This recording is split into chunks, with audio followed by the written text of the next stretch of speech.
Hello and welcome to Clear Waters, your channel. Tonight, Theists versus Unbelievers. Who is more logical? I have a little bit of an idea of who might be more logical. I don't know about you, but let's talk about this topic a little bit, and let's jump to it right away. Audio is working fine. Yes. Perfect. I'm live streaming on both horizontal and vertical live streams, and I have the Discord link at the bottom of the screen and on the chats for anybody that wants to call in and have a conversation about who is more logical. So let's go with this little presentation. Lower the music so I can concentrate. And then after the presentation, we jump into the chats and open the call lines. So, I'm going to present 5 normally conversations that take place between theists and unbelievers. Theists, people that believe in invisible entities, especially entities from other countries. Unbelievers are just sitting there doing their thing, and someone else comes like, hey, there's a God and he wants to save you. Unbelievers are like, oh man, here we go again. Why did I do wrong, man? So let's go with these 5 typical conversations that take place between theists and unbelievers. Who is more logical? Let's go with number 1. The origin of the universe. A theist would say the universe could not have created itself. Therefore, it must have been created by God, specifically the God of Israel.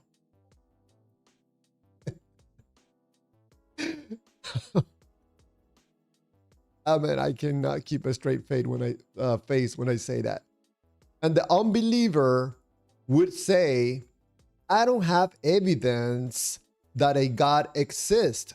Therefore, I don't know what caused the universe if it had a cause. Who's more logical here? I don't know about you, but it sounds to me the unbeliever, the theist, is believing something by assumption. The God couldn't come up by itself, so it had to be the God of Israel. No, doesn't sound to me very logical. Sounds to me like wishful thinking, believing by assumption, maybe a little bit of ignorance about some things. I don't know. I might be wrong. That's why I like to have these conversations. So let's go with number 2 of these 5 typical conversations between theists and unbelievers in invisible entities. Number 2, where did God come from? The theist would normally say everything that begins to exist needs a cause. The universe began to exist, therefore it needs a cause. This cause is God of Israel. I forgot to put the word Israel in there, but it is the God of Israel that we're talking about, okay? Unbeliever will say, if everything needs a cause, what caused God? Uh-oh, that's kryptonite for the believer, for the theist. No, what are you talking about? God is never created. He's the forever guy. I asked the question, who sounds more logical when it comes to where did God come from? If everything needs a creation, man, someone had to create this God. Maybe in Israel was created. Maybe that's why they call him the God of Israel. I don't know. Maybe it was created. The cause of the God of the Bible comes from Israel. Wow. So let's go with question or conversation number 3 that typically happens between theists and unbelievers. So, which God? Theist, something created the universe, therefore God exists. Unbeliever, even if I accept that something caused the universe, how do we get from that conclusion to the God of Israel? Oh man, wow. Yeah. What I like about the unbeliever is that it is not falling for it very fast. It's asking questions. It's a skeptic, wants more information, but the theist is like, man, sounds good to me. Give it to me. Give me the God of Israel right now. Let's go with typical conversation number 4 from 5. I could make this like 25, 30, but again, I cannot make these presentations too long. So let's go with number 4. Oh, this is a good one. This is a real good one because I hear it all the time, man. And let me make this audio a little bit higher. There you go. That's better. Ooh. Some demon knocking my water. So, there you go. Just fixing the volume. So, number 4, you know, the famous personal experience. Theist will normally say, I experience God, so I know God is real. You know, the old I know because I know. The unbeliever would normally say things like, I don't doubt that you experience something. But how do you know the experience was caused by the God of Israel? How? I know because I know. And stop asking questions, you pesky unbeliever. You'll ruin it for me because this personal experience was marvelous. It was beautiful. It made me feel very good. So let's go with last one, number 5 of this hilarious conversation between someone that believes in invisible entities and someone that is not easily fooled, normally called unbeliever. Oh, I spotted a mistake. Hold on, before I show it. There you go. So number 5, you cannot prove God doesn't exist. Ha! I got you. Ha! I got you. The theist will say, you cannot prove God doesn't exist. You see, I'm very smart. Oh. The unbeliever will say, I cannot prove the non-existence of something you have not proven exist. Man, the theist is like, what did you just say? Can you repeat that for me, please? I cannot prove the non-existence of something you have not proven exist. The theist is like, man, I heard someone calling me. I gotta go. See ya. Oh, this is 5 typical conversations between someone that believe in an invisible entity from a foreign country and someone that likes to ask questions and understand things. So, my message for you is, I don't know. It's not a failure of reasoning. Sometimes I don't know is the most logical answer available. That is my humble message for you, believer in invisible entities from foreign countries.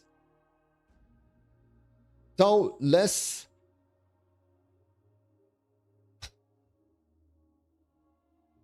and this image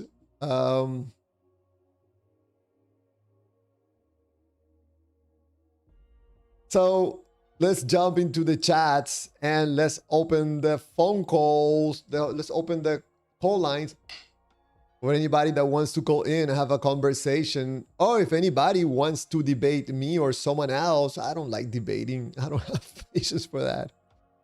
If God is real, the God of Israel is real, we should not be debating about it. It should be quite clear for anybody because we're talking about the most powerful being in the universe, or the most powerful being in Israel. So let's look at the chats. Welcome everybody to this live stream about theists versus unbelievers. Who is more logical? Come on, give it to me. Let me know. Professor Hessel, welcome to the live stream. Glad to have you here. All right, TXDAP, man. Welcome, TXDAP. Hi, everyone. God is the creator of Israel. TXDAP also right. How does your body work with a God? I don't understand the question. TXDAP also writes, you can see, speak, hear, feel, smell, taste, have emotions, memories, etc. Yes. How did you came to the conclusion among thousands of made-up gods that this one, the God of Israel, was the real one? Probably because the information from this God got to you. But you have never prayed to El or Baal or Ashura or any of the many other gods available. There are other gods available right now that you can pray to. Probably this is the one that you believe, the God from Israel, is the one that was marketed the most in your area, in your country. And that's the one you have most access to. That was the one that promised you to have an eternal life. But you're talking about the God of Israel. This is not your God. This is a God from a foreign country.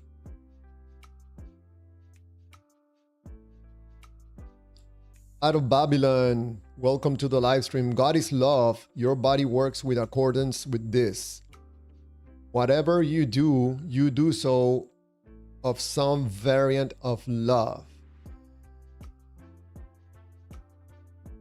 That still doesn't make sense to me. Out of Babylon, I don't get it. I don't understand it. I don't see the practicality of what you're saying. What can I use that for? Like to make me happy for 2 seconds or maybe a minute. Like, wow. God is love. Wow. Oh, excuse me. I gotta take out my garbage. TX because he is the only true God among the thousands of made-up gods. This is the real one, the one from Israel. TX, you know how ridiculous that sound? Absolutely, amazingly ridiculous that sound. Most likely, whatever good feeling you're supposedly getting from this God of Israel, it is you producing these feelings that you're getting. Any changes in your life are the product of your effort, your will, your mind, your feelings, and your actions. That's why here in this live stream, we appreciate you and not the God from another nation. We are interested in TXTAP in your views, in your comments, in what you have to say, not in the God that you believe is real. Because at the end, TXTAP, you're believing what someone else is telling you. You're not getting this information from a God. It's painful. It's painful, to be honest, when you have been dependent on an invisible being from a foreign country for so long. I know. You just gotta be patient. You'll figure it out.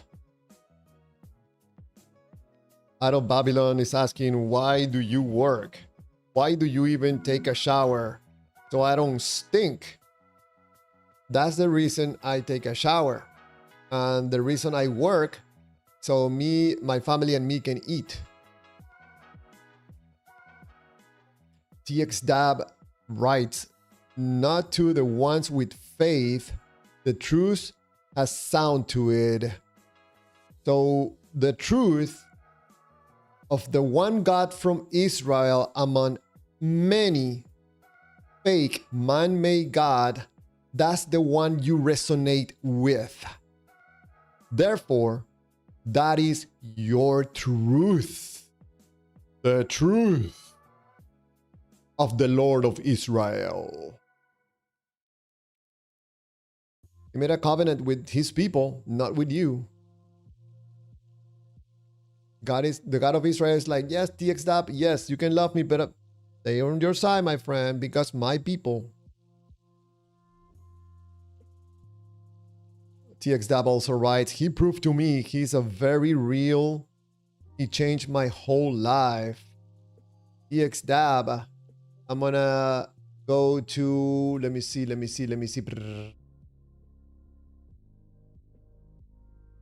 Yes, here. The personal experience. Theists will say, I experienced God, so I know God is real, especially the God of Israel, because he made me feel good and gave me a new heart. The unbeliever will say, I don't doubt that you have an experience of something or somehow, but how do you know the experience was caused by the God of Israel? The believer probably will respond, I know because I know. You cannot discuss that. There's no value in that for anybody. I don't think it's even there's value for yourself. Probably the change that you made in your life, TXDAP, took place because of your efforts, because of your will, because of your sincerity, your honesty. I don't know. But right now, you're infected with some God from another country. One Big John Lovell writes, to trust the God of the Bible is to trust an irascible, vindictive, fierce, and ever fickle and changeful master. Mark Twain. Okay. All right. TXDAP writes, the word of God has power to it. The word of the God of Israel has power. Power. I know.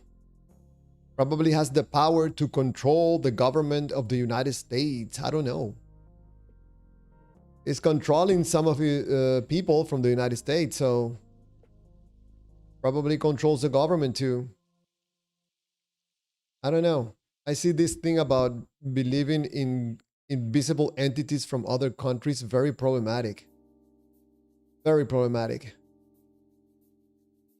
We don't know if there's a God, much less that he has any power. No. Xdab writes, unbelief is opposite of faith. Unbelief is being cautious, is being reasonable about not falling for scams, people doing bad things. So I don't think faith is any better than unbelief. Out of Babylon, right? Because you don't like stinking and you like to take care of your family, some variant of love. Out of Babylon, you are bypassing an entire science and you got a sticky and you put it right there and you put it love. There's nothing of value by labeling something that most people cannot even agree what it means. So I don't think there's anything of value for anybody, not even yourself, other than make you feel good, to say we're love, or what is it? Some variant of love. What does that mean? What does that even mean? Amos 1, faith is belief without evidence. So not the opposite of unbelief. Thank you, Amos 1, for the clarification. For clarifying that. Important.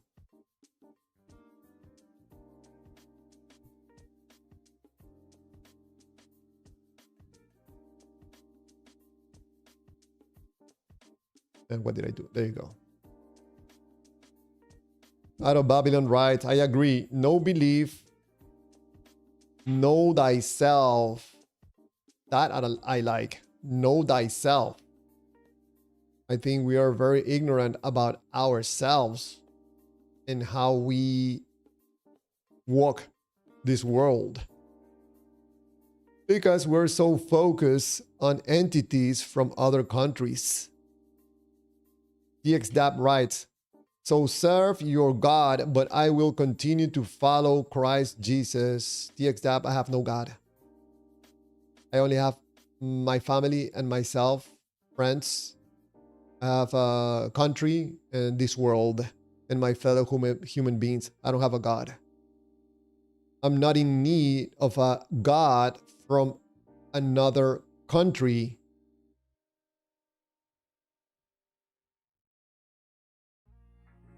Guitar Dog writes, Jesus was an executed criminal who fulfilled 0 prophecies. Whoa.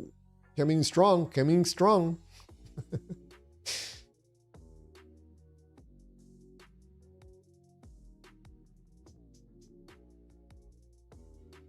TP Seeker at TXDAB, what is your first commandment? TXDAB, just keep living. TXDAB, just keep believing in an invisible entity from another country. Out of Babylon, all power comes from love. What does that even mean? Out of Babylon, all governments derive their power from the consent of the governed. Makes a little bit more sense. Oh ho ho ho ho. RSA 98 is here. Welcome to the live stream. You clear waters don't know if there is a God. Nope, I don't know. I don't understand why people believe in invisible entities, especially invisible entities from other countries. Makes absolutely no sense that someone, let's say, for example, in the United States, believe that there's an invisible entity that originated in Israel, and that's why they call them the God of Israel. This is his people, not you. TP Seeker, what is your first commandment? TXDAB. TXDAB is asking, we will see, okay? I don't know what we're going to see exactly. We're gonna find out if there's gonna be blood, if there's gonna be fire, if there's gonna be torture. Is that what you're trying to say? Because if that is the case, that is very childish. Verse 98, 4.2 million people in the world believe in the God of Israel, and that makes the God of Israel the only true God. No. Make it 11 billion if you want. Doesn't make the God of Israel, a foreign country, doesn't make the God real. One Big John Lavo, faith is not the pathway to truth. And go tell that to believers in invisible entities. TP Seeker, Hersey 98, all there is folklore and stories of goddesses and gods. That's correct, TP Seeker. Many people confuse fantasy with real life. A little bit sad. But some people need this to have some meaning in their life. Can't speak, writes Hersey 98. At some point in the past, nobody believed. Did God not exist then? You guys are asking good questions tonight. Theists versus unbelievers. Who is more logical? And that just gave me an idea. Hold on a second. Have a little bit more fun.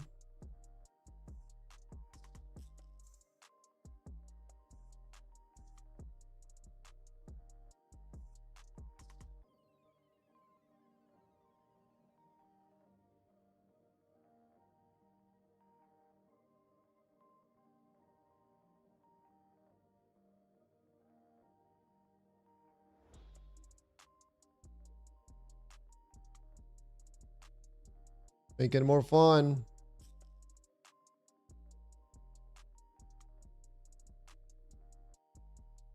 Who is more logical?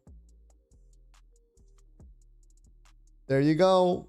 We have a poll to make it a little bit more fun, okay? So if you want, go ahead and vote. Who is more logical? Wow, right away. Pow, pow, pow, pow. 4 votes. Unbelievers are more logical so far.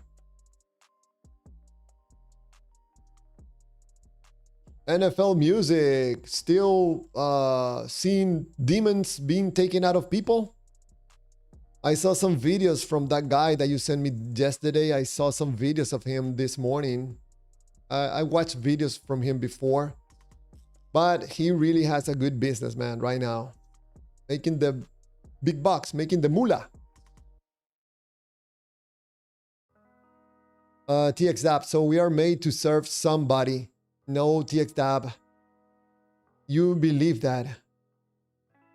I don't think I'm made to serve anybody, but serve myself, my family, my countries, and my countries. I have to say my countries.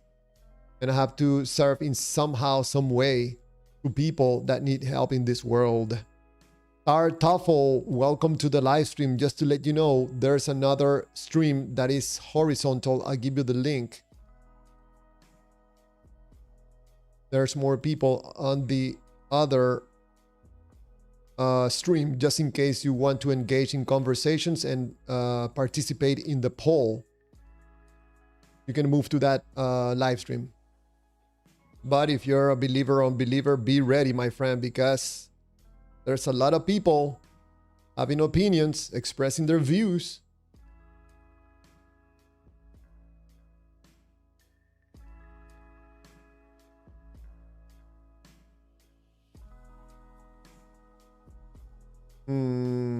Her say 98 copy pasting stuff from some magical book that talks about a god from a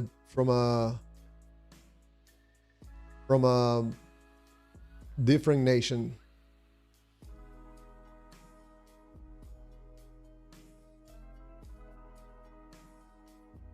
TXDAB writes, God is a spirit. There is a very real spiritual realm. How many times, TXDAB, have you been to this spiritual realm that you can be so sure to tell people in a public forum that there's a spiritual realm? Because if you don't have any evidence for that, some people could think that you're just lying. That's not good. It's not good for credibility. So if you're gonna say something like that, maybe just try to prove it somehow, you know? It helps with the credibility. We don't know if there's a God. We have never seen the spirits. Everything you just wrote right there, man, is very problematic. Out of Babylon, voting is a joke, is an illusion. Not so fast, my friend. No so fast. Today, I wrote in a video to Tucker Carlson because he was talking about voting system, and I very humbly sent him a message. Hey, I would like to have a conversation with you if you're interested in knowing about someone offering a new form of government. Let's see what he says. I don't know. I'll send messages to other people that might be interested. I already tried to contact Bukele from San Salvador. No answer.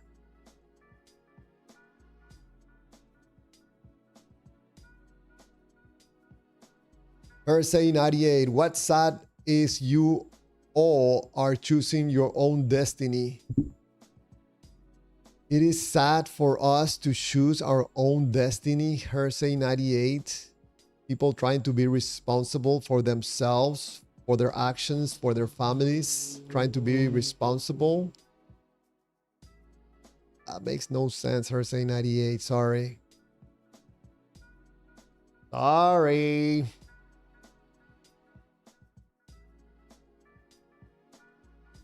I don't know if you can read the smileys at the bottom. I don't know if it's too small or what.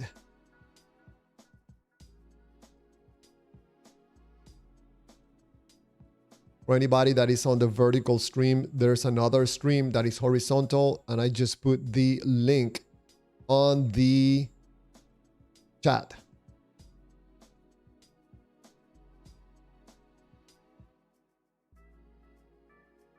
You see, TXDAP, people are asking for proof of this spiritual realm you're talking about.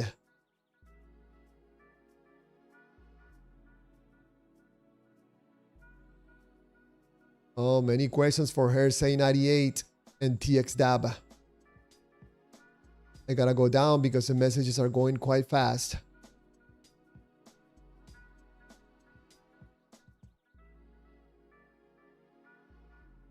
If anybody wants to have a conversation with myself or another viewer on the live stream, you can both connect and have a conversation. I'll moderate it. If you're a believer and you want to talk to an unbeliever, you're a theist and you want to talk to an unbeliever and ask that unbeliever, what are you thinking? How come you don't believe in the God of Israel? Yeah, NFL music, what if he's making money? Man, make money with something that is of value, but not by fooling people and creating this whole theater about some invisible entity from a foreign country. No, my friend, I don't think there's anything of value for anybody. I don't know. I could be wrong.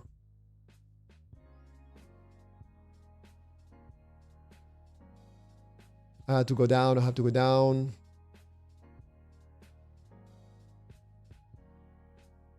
TP Seeker asking good questions, just like can't speak.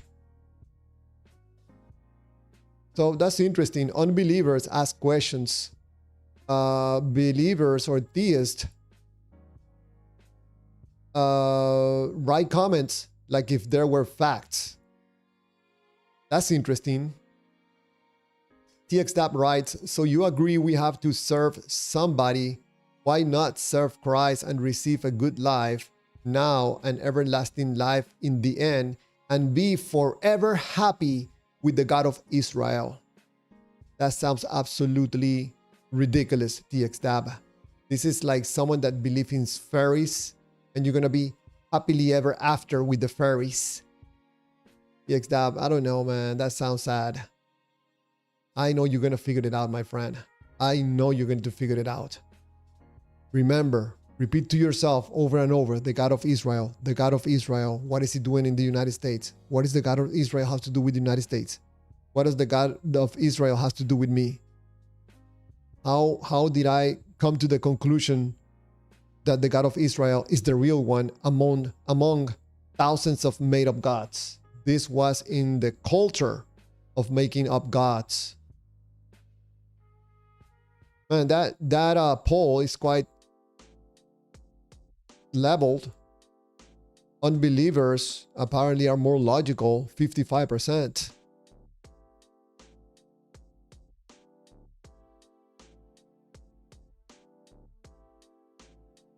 Oh, Skeptic Philosophy, welcome. Eating will be in shortly. All right, man. Glad to have you here. TXDAB writes, live for yourself, die for yourself. No, I think I will die for my family, you know, or for myself. What's wrong with that? You're going to die for a foreign god from a foreign country. That is really sad. I prefer to die for myself than to die for a foreign god from Israel. How sad is that? So you're pretty much live for yourself, die for nothing.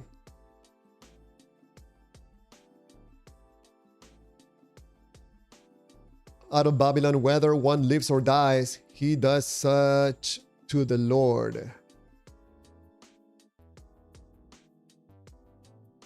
TP Seeker, cut no wood, hew no stone in thine name.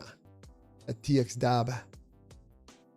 TXDAB writes, I will live for Christ and I will receive eternal life in the end. Thank you, TXDAB, for sharing your beliefs, even when most people in this world don't share your beliefs.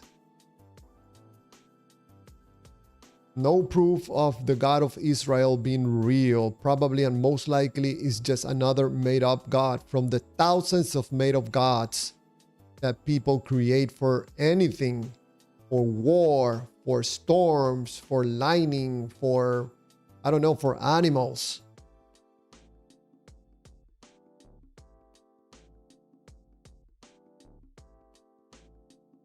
TXDAP, we know in whom we believe. Can't speak response for selfish reasons. TP Seeker, odd how theists despise what they're written in their religion's text at Clearwaters. Yes, most theists will omit the words Israel and they will call it God, but it's the God of Israel, not only God. I know why they omit the word Israel, because it's a little bit problematic that you're worshiping a God from a foreign country. NFL Music, that's a poor argument. Just to say it's not true when it's everywhere and you can't even participate in it. I don't know what that comment is for or in reference to what. TXDAB writes, the preaching of the cross is to them that perish foolishness, but unto us which are saved is the power of God. See, TXDAB, this is not you. This is not you, man. You're not gonna fool me.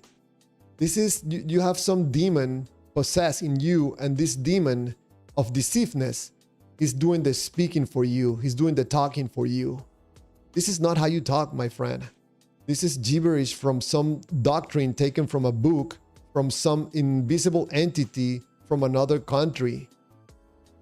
someone has to lay hands on you, and by the power of the holy honesty, repel that demon of deceiveness that you have in you. Jess Piscaf. Oh, Jess Piscaf just deleted the message. Welcome to the live stream. Hey, Robert, hold on.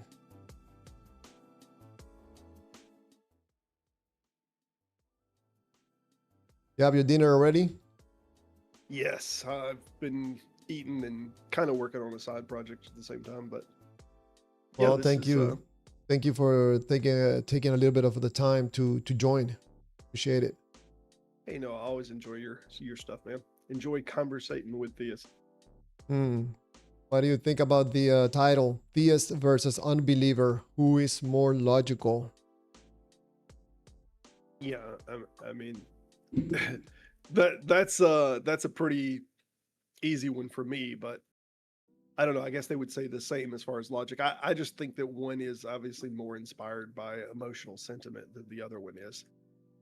One gets a lot of reward, the other gets no reward whatsoever for holding that position.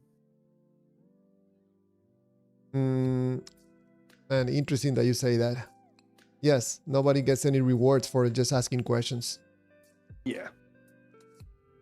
Plus, I think this picture that you have up here, the universe could not have come from nothing. Oh, it just changed for me now.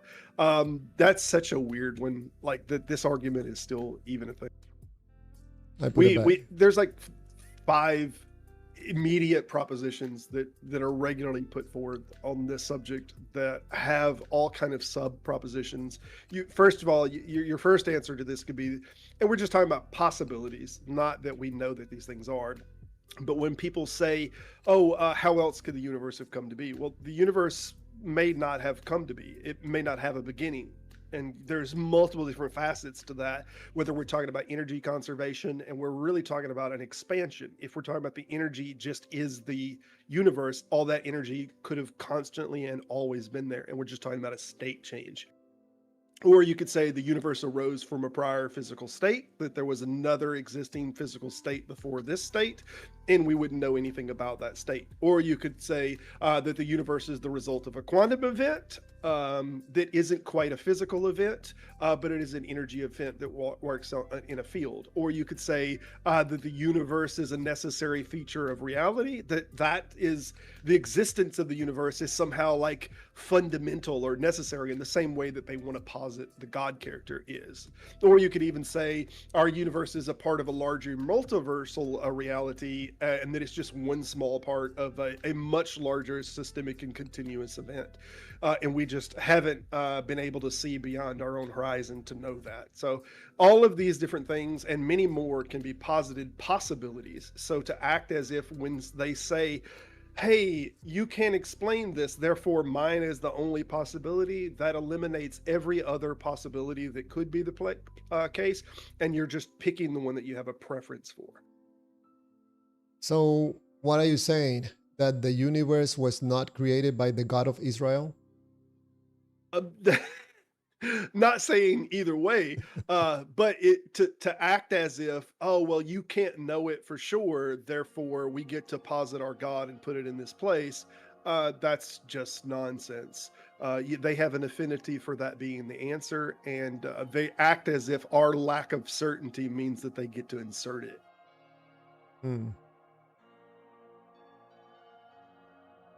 Yes, you know, it's a little bit silly, but it's an interesting topic.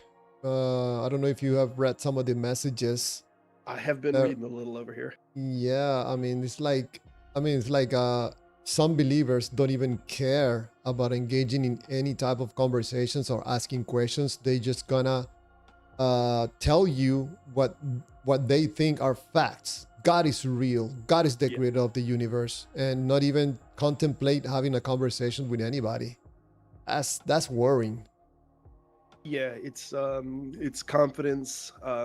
It's the certainty that they desire. I think there are certain people that have better predispositions towards, like, there are certain people that if they don't have a level of certainty and absolute confidence, that they don't know what to do with their lives. They're just like, this a low resolution view of the world, of everything being black and white, everything is up, down, left, right, and everything's just so cookie cutter. That's something that it gives them a lot of certainty, and they can organize their very low resolution, uncomplicated view of reality around it. So it seems to me that I think that probably more and more people are coming to the understanding that this God is very extremely emotional. People believe in this God because of emotional reasons, most likely, and probably on most cases. Sure, I don't know. I would say those that come to it, but it has an emotional pull. But let's not underestimate the power of learning something when you're young and credulous. You know, when something's passed down to you and you're taught this is the way, you know, the world works, this is the way reality works, and you have family members that you trust that tell you this, then it's not uncommon that we see most people stay inside of the religion of their parents. You know. Hmm. Or not necessarily emotional, but I think still there's an emotional factor because Sure. when children are handed this belief, there's an emotional like, Connotation. yes, because you don't want your parents to feel bad and make them feel bad because you turn your belief away from the God that they also believe. Sure. So even if they're not attached to that God directly, they're still doing it because of emotional reasons that doesn't have to do directly with the belief in the God, but not trying to not feel bad about doing something that is going to hurt the feelings of someone in the case of the parents. Yeah. Yeah, it's not it is hurting the parents, and that you kind of want to have loyalty to that. There's Mhm. this internal drive, but I think there's also this like flying out of the nest kind of thing too. Like there's comfort in what you've already been told is the case, and as long as you just keep following the trotted path that has already been laid out for you from generations to say, "Oh no, this thing is true, don't question it." Then questioning it and pushing against it, it's the uncomfortable position, you know. Mm. It takes a lot of work to try to understand it more deeply and higher resolution, so to speak. Well, if anybody on the live stream is not in agreement with Robert or myself, you're more than welcome to call into the Discord link at the bottom of the screen. And also the link is on the chat, pin on the chat. It's a Discord link. You can click it or copy paste it, and it will take you directly to the server where you can talk to us and probably, I don't know, provide your view, share your views, or maybe you're not in agreement with something, or you think that we have something wrong, we have some wrong information. Yeah, I kind of always want to know the most logical claim that there is this thing. Like, what's the strongest, like, we followed necessary conclusions to come to that there is this thing. And what you had on the screen earlier seems like what we hear the most. We hear like the argument from first calls, or the maybe some of Aquinas' like argument from motion, which is kind of now reduced to what we call the argument from first calls. So they'll say, well, you don't know what caused it. And this is still an argument from ignorance. It's arguing you don't know, therefore I get the posit. Um, and we can have other things that could fill that in. There's many other hypotheticals that could fill that in, or there's other, maybe we're in a simulator. Does that mean that the driver of the simulator is God? You know, then Mm. maybe it's just a programmer of a software. Maybe we're all sitting on the simulator, and the simulator doesn't allow us to even think or know that there is a simulator because it's all, yeah. So there's just so many different ridiculous and wild theories that we could throw out there that are unfalsifiable, that would offer other alternatives to say this isn't the only answer or explanation.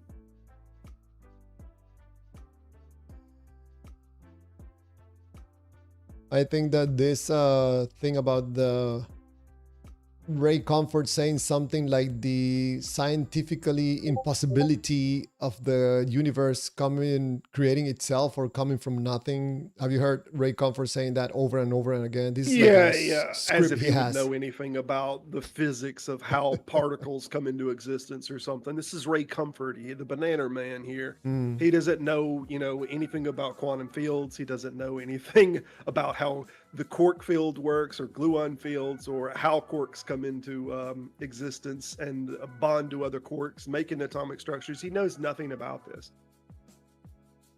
He thinks that by repeating that over and over and over again, he thinks that he's going to make it true or correct or accurate. Yeah. NFL music, man. People not in very agreement with what you have to say or your views. I wonder how old are you? You don't have to answer or tell me, just more or less. Over 20 years old, over 30 years old. And let me mute the Discord.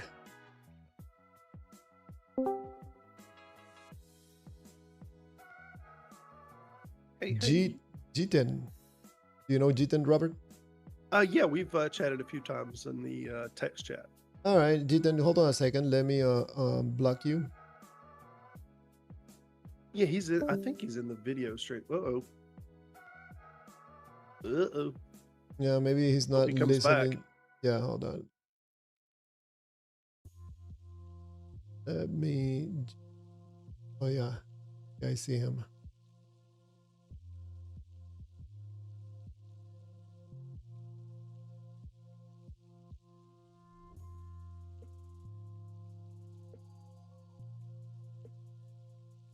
Yeah, if you can tell him, please. Yes. Yeah, I just messaged type to him.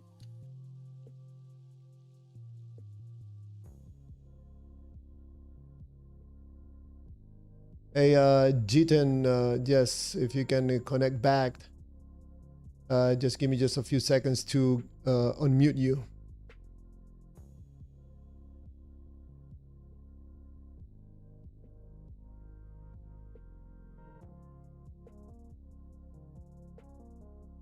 And something happened to the vertical stream. What in the world happened? If anybody listening on the vertical stream, some glitch is happening on the vertical stream. I'm gonna have to get out and get in. That's on the vertical stream.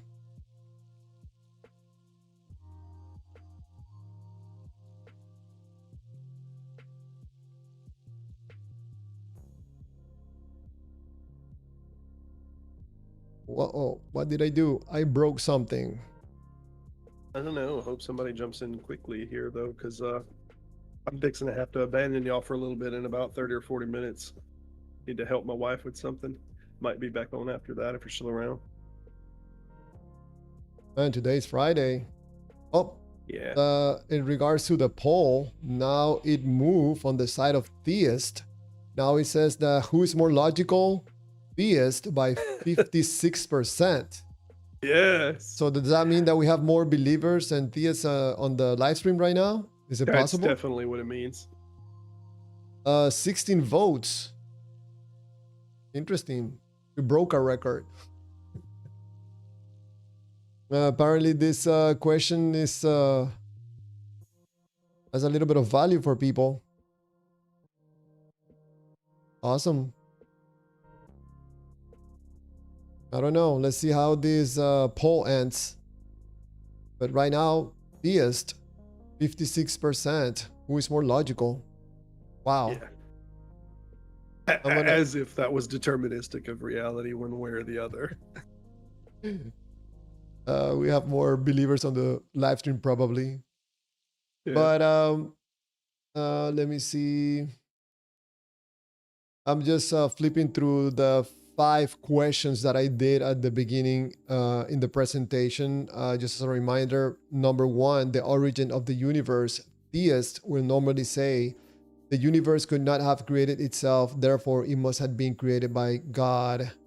Unbelievers will say, I don't have evidence that a God exists, therefore I don't know what caused the universe if it had a cost. Yeah. I mean, we have some decent concepts by people who are head academics in their field of physics, whether it's quantum field or other things, but do we know in any strict sense? No, we don't. It's just, it's so weird anytime you do a proposition. It's like if you put this in a formal like logical structure and you say, we don't know this, therefore X. Like, how could you could just as easily say we don't know this, therefore Y, therefore Z, therefore A.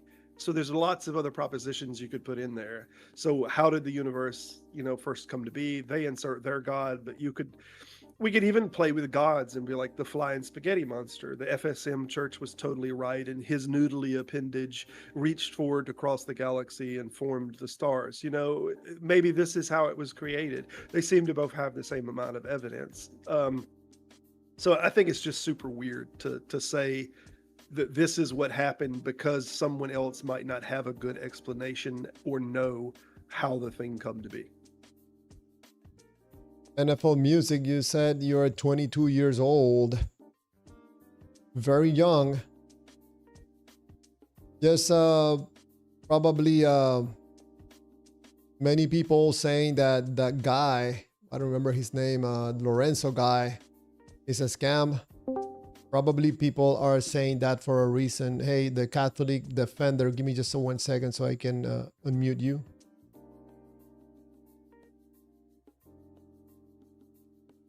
Can you hear me? Yes, Catholic Defender. How are you, my friend? I'm doing well. How are you? Good, good, good. Also, Robert is on the Discord.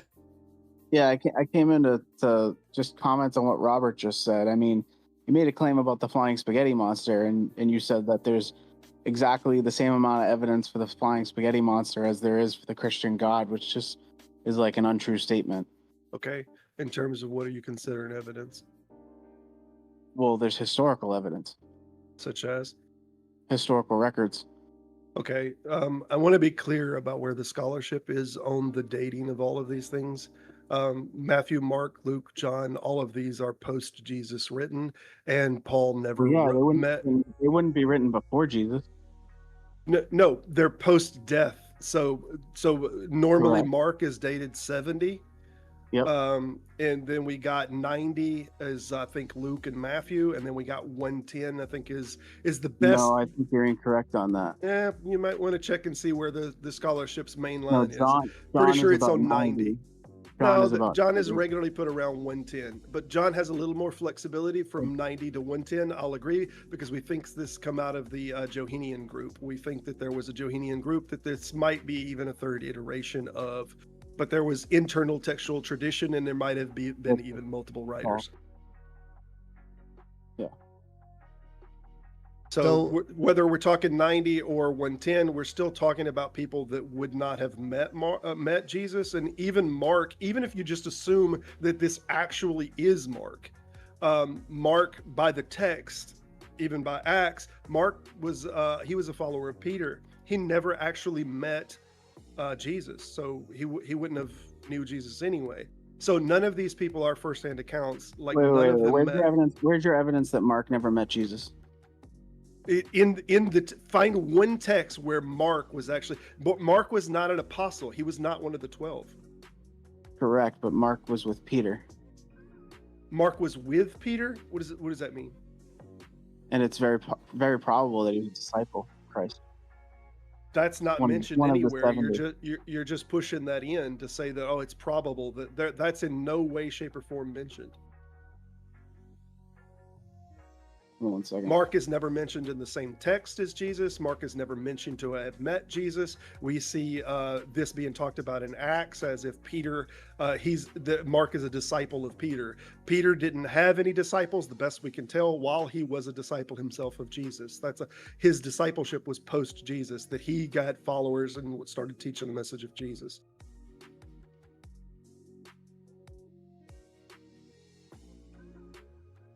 So I'll say again, I think the scholarship is pretty firm that Matthew, Mark, Luke, or John are not written by someone. Regardless, your original claim is false. Your original claim is that there's equal evidence to the flying spaghetti monster as there is to Jesus as God. The Catholic Defender. Okay, but there's no firsthand account. There's no firsthand account of anyone who met Jesus. That is exactly this. Matthew. No, Matthew is not a firsthand account. In fact, Matthew 9:9 even mentions Jesus, or mentions Matthew in the third person. It says this is when he met Matthew. The text never said it was written by Matthew. That's a post attribution that Matthew wrote that text, and he actually spoke about Matthew as Matthew was a person, not as if it was him.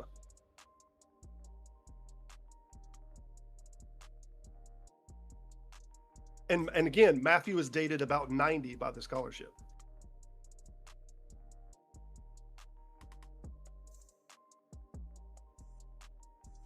I mean, you're welcome to look this up all you like, but I think you'll find that the majority of scholarship thinks there is literally zero firsthand account of anyone who said they saw Jesus. Can you provide me the scholarship that you're referring to? I think you can easily Google this. I think it's pretty easy. You're just making a claim without evidence, then. Sure. How would I represent to you the majority of scholarship? Give me someone that you're referring to. Give me a reference. I tell you what, I'll give you 35. We'll just chat GPT it.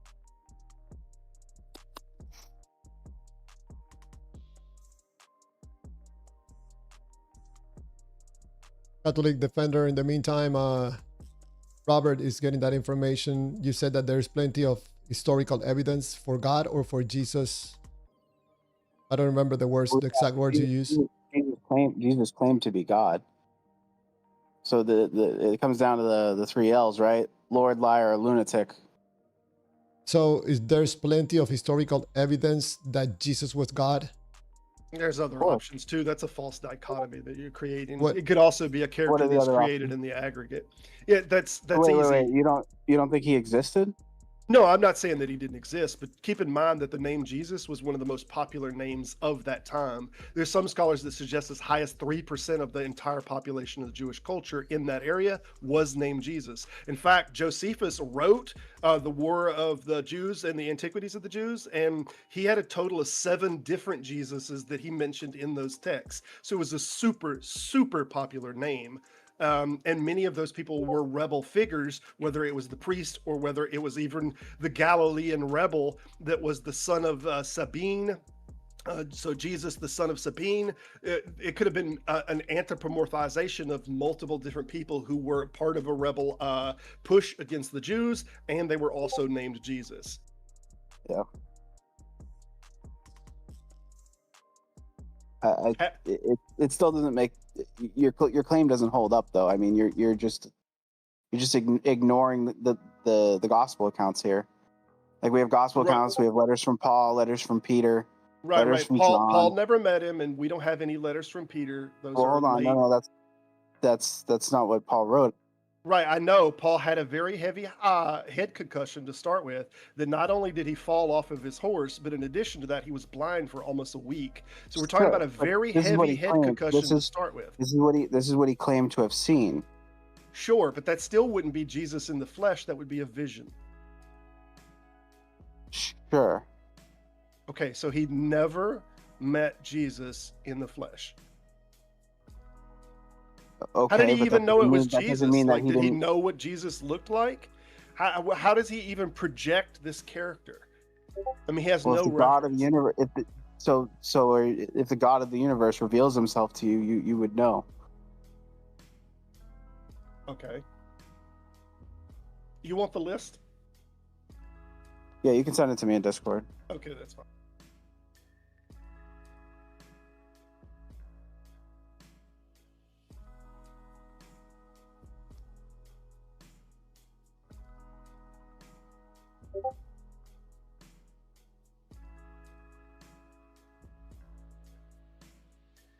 But John specifies his authorship in his own gospel. That's not true.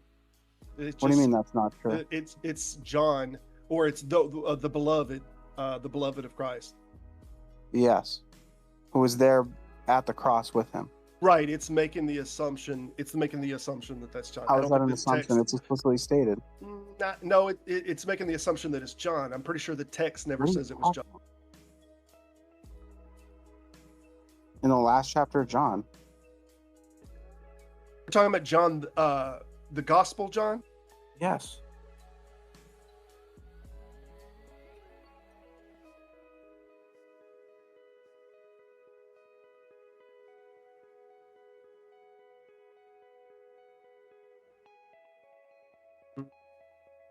No. I see John This is 21 the and 20. disciple who's bearing witness to these things and who has written these things. And we know that his testimony is true. Right, but that doesn't say it's John. It just doesn't. This doesn't say that this is John. We have other accounts. We have other accounts from around that from shortly after that say it's John. No, we don't. What are you talking about? Irenaeus.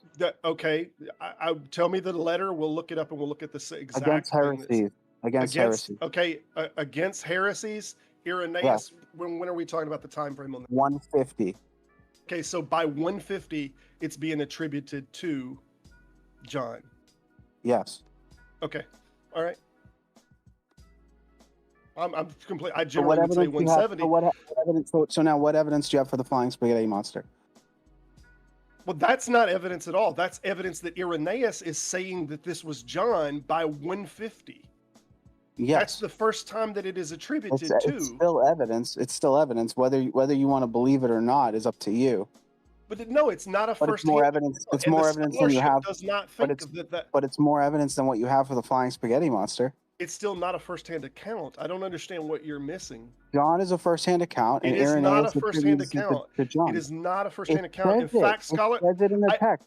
Okay, this napkin says this napkin is true. It says in the text. It says in the text that whoever wrote this text was there by the cross when he was crucified. That is a first-hand account. I don't know that it does say that to start with. What do you need it to say? What do you need it to say? This is the disciple who testifies to these things and wrote these things, and we know that his testimony is true. That's all it said. It didn't say he was by the cross. It didn't say anything like that. It didn't say he was in chapter 19. Hold on, in chapter 19. What does it say in chapter 19? What does it say in chapter 19?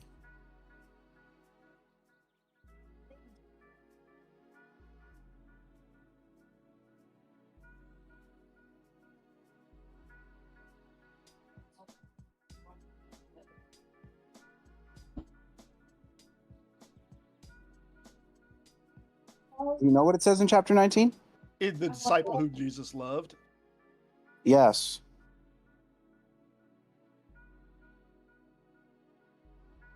Okay, so it says in 19 and 26, Jesus saw his mother and the disciple whom he loved standing nearby.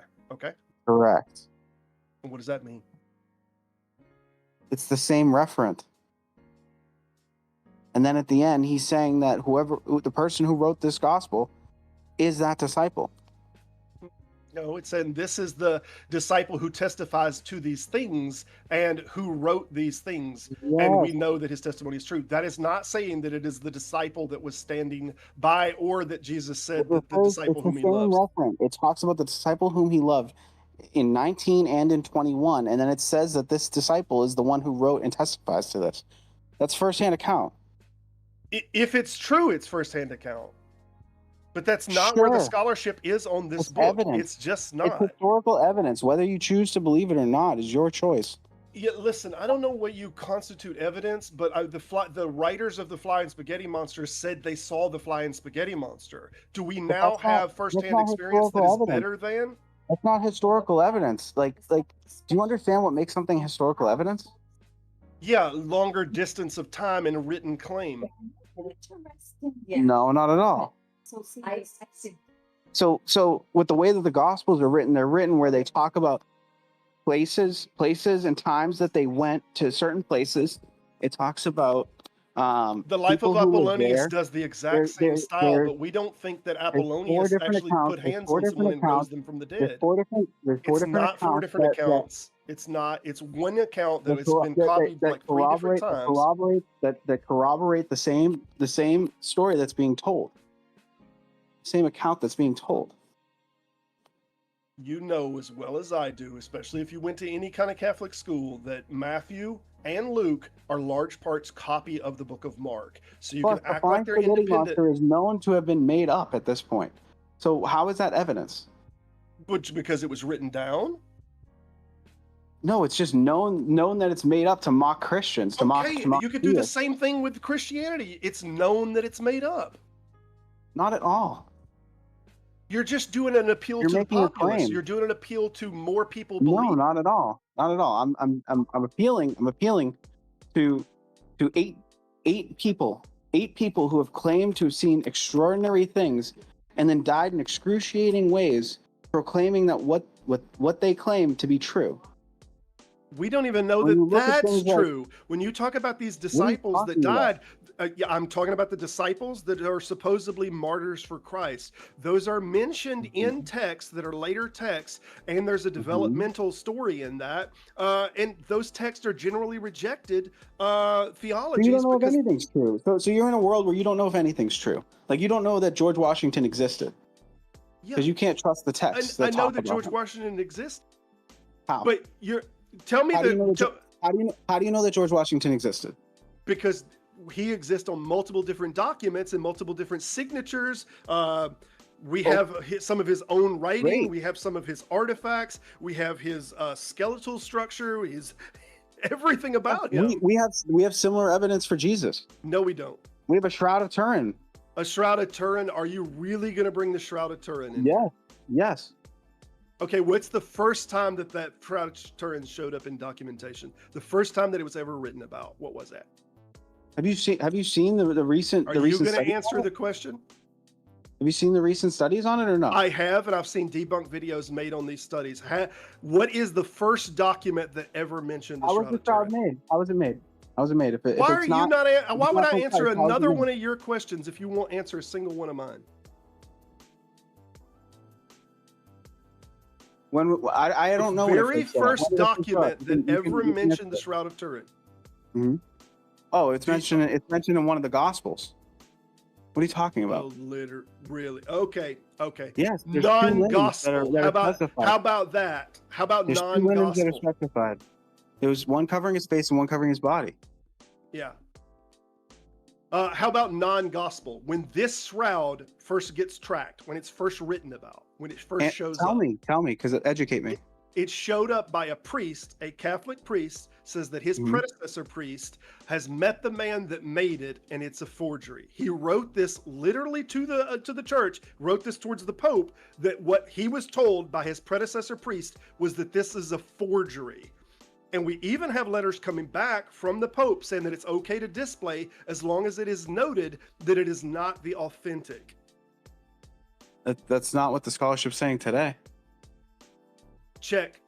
Google it. Tell me I'm wrong. Tell me I'm wrong that the first document of this showing up in the 13th century wasn't a priest saying that his previous father there met the man who made it and says it's a forgery.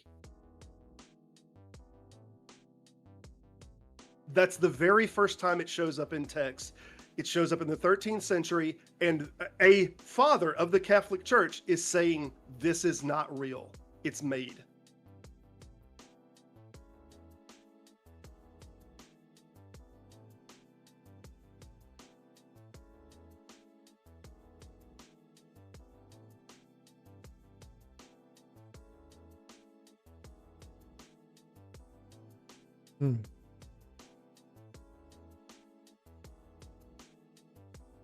So again, these are things that people try to tout as evidence, but when you do look clearer at them, or even at the documentation of them, they begin to really crumble.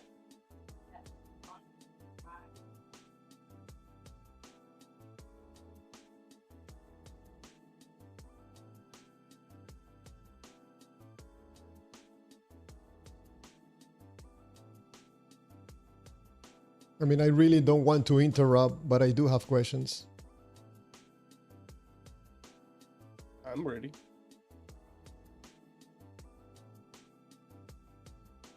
And that silence says a lot. Yeah, I think he's stumbling onto this Nicholas Orson.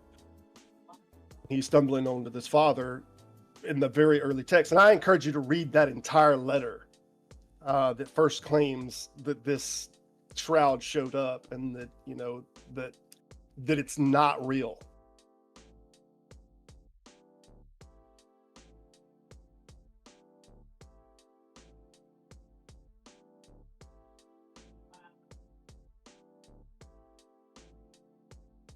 And that is weird. A simple search on Google didn't pretty much what you're saying, Robert. Yeah, it's Leary, France. This first showed up. 1357 was the first writing on it. Hmm.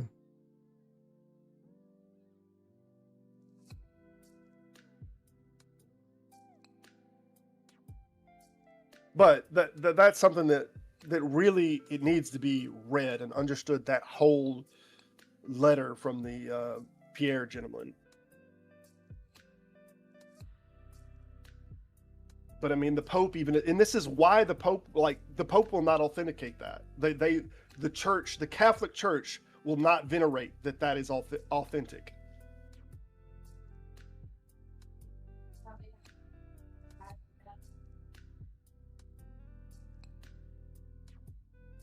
What happened?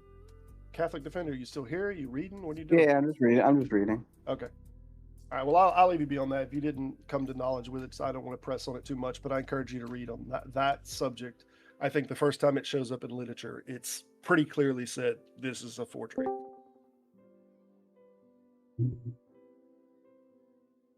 Someone else just came in, I believe. Yeah, Nick, I think I have you. Let me double check that I have. Yeah, you're unmuted anytime you wanna talk. Unmute yourself.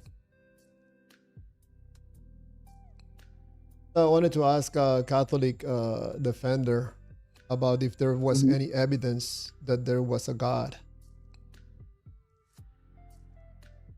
Because as far as I know, even when I was a believer and I have my own Bible and participated in all these religious groups, I still don't have any evidence for a God.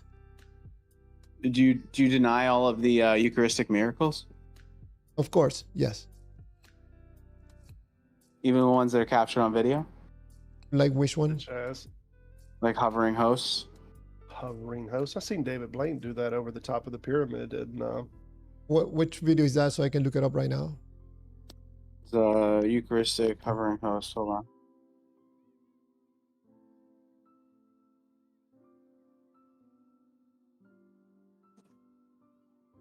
Nicholas Holier, the fabric is 2,000 years old. I am curious what the non-Catholics in here think about the hovering host, whether they all think it was real and think it was a miracle. Post it in side chat. Okay.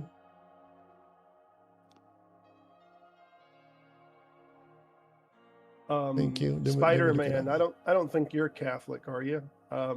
I'm curious what some of you non-Catholics Do you understand think my about these miracles, such as the hovering host or others.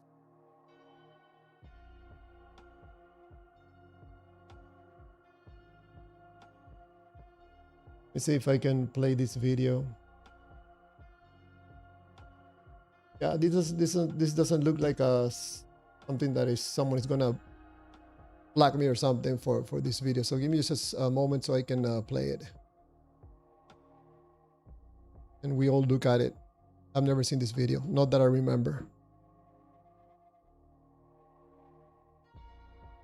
When you're done, let's watch David Blaine. Oh, wait, do you deny that the Shroud of Turin has type AB blood on it? I have no idea if it's got any blood on it. That matches the blood type from Eucharistic miracles. Okay. It's always It's always AB. It's always type AB. Yeah. And that's my type, blood type. A coincidence. David Martinez, the hovering host, LOL. Martinez, David, are you a Christian though?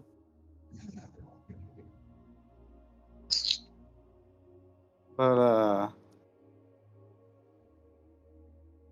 I'm working on playing the video. Give me just one moment.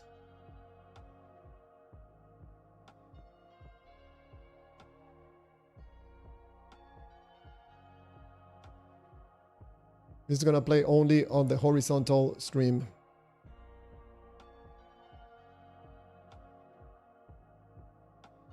Okay, here it is. Got it. Right, let me move myself out of the way. We can watch.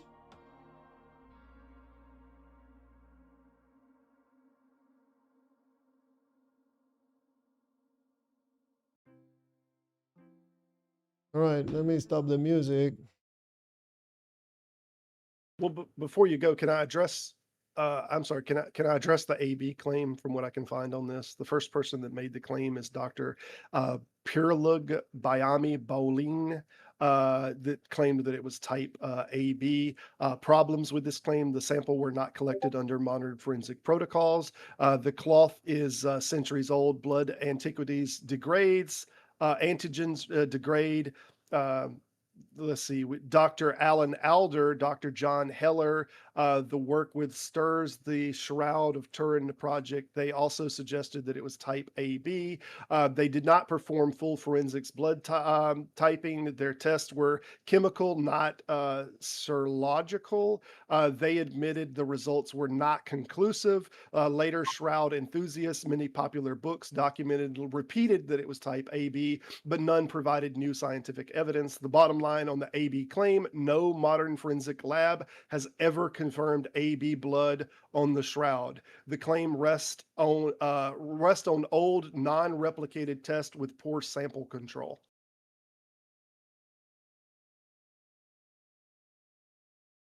Also, it's notable that there is no continuous chain of custody documented by the individual that says that they tested the blood, that they actually didn't have a chain of custody on and I don't know if y'all know what a chain of custody is, but it's documentations that even shows that the individual that's making the claim, that they even had proper access to the shroud or the shroud fabrics that they could test them. So an individual could step forward and say, we had the shroud fabrics and we tested them, but if we don't have a document or a record of them having possession of the shroud components, then they're making a claim that they don't even have a chain of custody of the piece.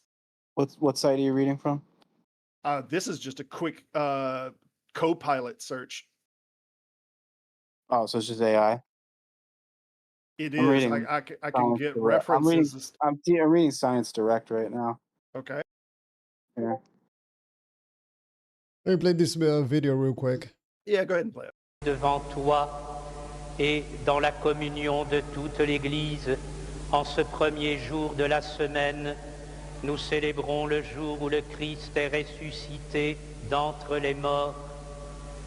Par lui que tu as élevé à ta droite, Dieu notre Père, nous te prions, sanctifie ces offrandes en répandant sur elles ton esprit, qu'elles deviennent pour nous le corps et le sang de Jésus, le Christ, notre Seigneur.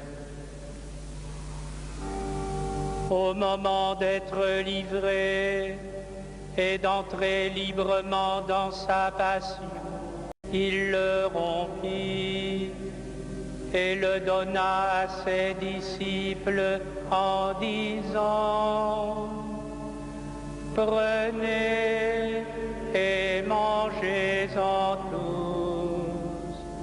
Ceci est mon corps. Is that it? Well, I'm just reading through this. Is that it? On the video. Or is he going to continue to do something else? Yeah, did you see it hovering or no? Yeah, we saw the bread. So it already levitated? Yeah. Yeah. That was it?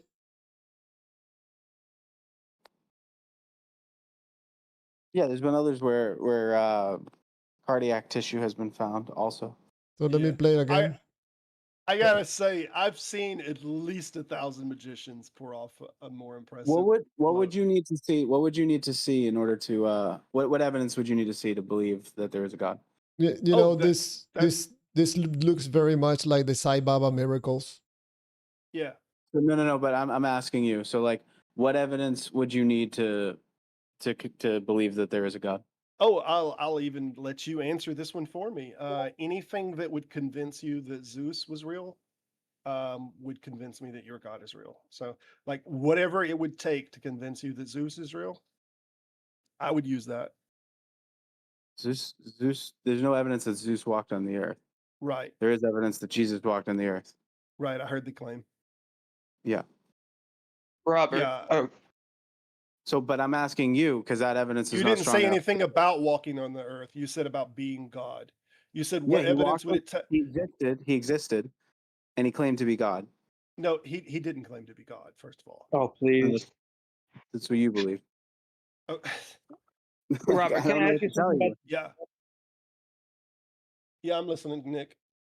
Do you think these guys are magicians? Do you think they're pulling this out of their behinds, or? This Yeah, I think that we have a long tradition of this happening in the past. I think the gentleman out of Italy that had the bleeding, which was he didn't get venerated as a saint. This was not too long ago. They had a book written on him about acid stains and what they believe the acid or chemical he was using on his hands to make it look like he was rapidly bleeding. I don't think he would be the first priest to Well- pull a trick off like this. I don't think he'll be the last. Let's just look at this video then. Just this one in general. Do you think anything fishy's going on?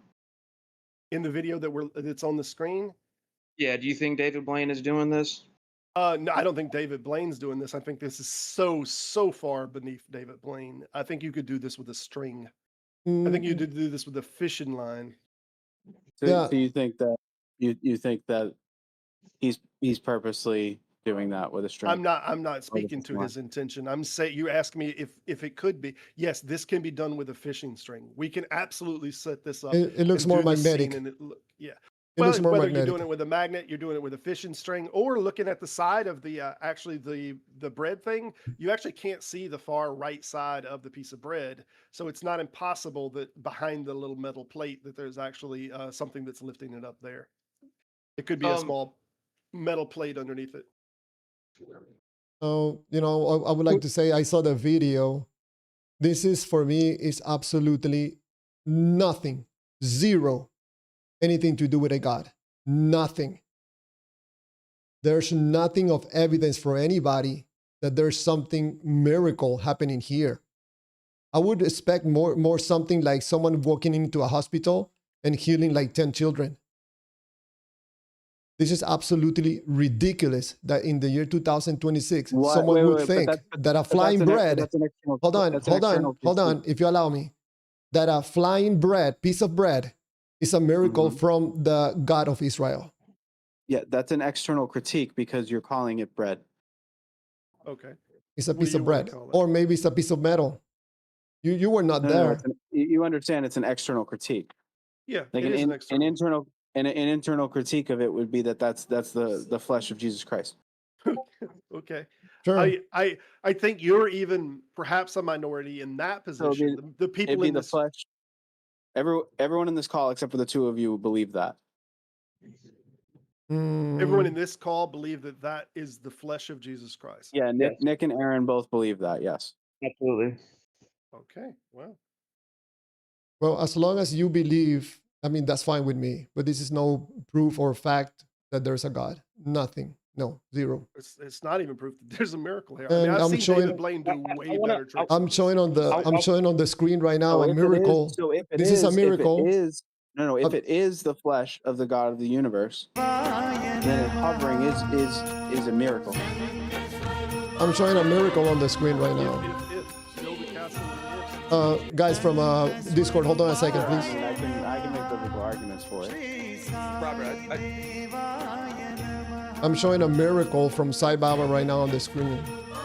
He's speeding Robert, from the It's beginning of history, majority of Christian guys, denominational like Aaron, hold members on a and He's playing a second. everything. video, y'all. Hold He's on a playing a second. video Hey on the guys, live just to stream. let you know, when I tell you I'm playing a video, nobody's Oh, listening my to you bad, on Javier. I the didn't hear it. live stream. Sorry. No worries, no worries. I know that you guys cannot hear the videos, but I was just showing a miracle happening on the video from Sai Baba.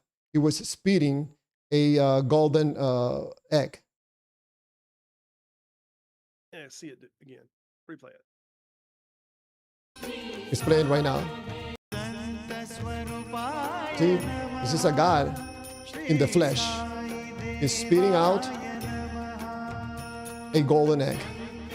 Right there, you can see it. It's very clearly on the screen. This is the incarnated God. Of course, I also don't believe that this is a God. Nothing to do with a God. These things are done to get people to believe, because probably most likely gets people more to go to the religion, and probably more money could be. Hey, y'all, I actually got to help my wife with something, but I want a real honest answer. If this wasn't Sai Baba and this was a priest or the Pope that did this and said that this was God that brought forth that golden egg from their mouth, would y'all believe that that was a miracle? I didn't watch the video. I can't see it here in Discord. Oh, yeah, you can see it later. It's I a have a question for Robert, though. it's a human being spitting out a golden egg out of his mouth in front of a big crowd. Yeah, Yeah, Nick, so you was trying I to mean, it answer it? sounds to me like with everything you said, Robert, that there is no amount of evidence that would make you. Golly, that why there aren't is a you God. answering my questions, but I'm supposed to answer yours? I asked a very simple question right after that. If I this was told you supposed I to have been didn't. a I told priest- you I didn't. I answered your question. I told you I did not watch the video, so I can't answer that question. Okay, well, Nick was trying to speak. Nick, did you watch the video? No, but I had a question earlier with what you had one of the comments you made. I wanted to clarify on it. All right, my wife's waiting on me. Hit it quick. Okay, when you claim Jesus is not God, are you talking about from your perspective or what the text indicates? From the biblical text. I don't think that Jesus claims to be God, and I Okay, think so from the that biblical Trinitarians regularly mix up this this projection of authority. We get people that stand in the divine name and stand in divine authority, and it happens all throughout the Old Testament as well. And I think Trinitarians act like this isn't happening, that people aren't standing in as a representative. If we If can there's prove, anything more wrong you've ever claimed, Robert, in your life, it would be that. Not even trying to be I know mean. that That's you're- I know absolutely that you gotta avoiding go. the text's meaning. Yeah, I know that you got to go, just to but say, yeah, I'm sorry, Nick. I'm sorry. She needs help with bandages, and Yeah. I'm going to jump back on a little bit, but I'll talk. He's gonna be back a little bit later. A good If day. you want to ask him some more questions. Did he say? Did he say that his claim is that the biblical text doesn't support Jesus being yes, God? that's why I was trying to make the clear distinction, because I wanted to make sure he wasn't saying what he believed, what the text indicates. So I just Do you sent hold the that? Do you hold video. that same belief, Clearwaters? I just shared the video of the incarnated God of Sai Baba. Clearwaters. Yes. Do you hold that same sentiment, that same belief that the text doesn't claim that Jesus isn't claiming to be God within the text? I'm not sure. I don't know. I think that there's a possibility that Jesus was a real guy, but from that to being a God, no, there's nothing. No. From the biblical text, Mhm. is Jesus claiming to be God? I don't know. I'm not interested in that conversation, Nick. That's usually Robert likes those topics. I'm looking for evidence I of a think that's the God. reason why he left the book. Say what? Robert never wants to engage in the Trinity text. We've tried multiple times. I've tried multiple times. So that's not true. The reason why he doesn't want to engage in that conversation is because his argument of there not being a God begins to fall apart. If we can prove that Jesus claimed to be God and is God, his argument falls apart completely. From the That's scriptures. why he doesn't want to engage. I'm out, brothers. I'll catch you all later. Clearwater was great. Thank you, meeting Bye-bye. Catholic Defender. Appreciate it, man. Thank you. Hey, Nick, what happened? Okay. So apparently he doesn't want any answers. But you guys saw it. A miracle going on, Aaron. Yeah, what's up? I'm not fully attentive. I'm like listening. but I don't know what y'all are talking about.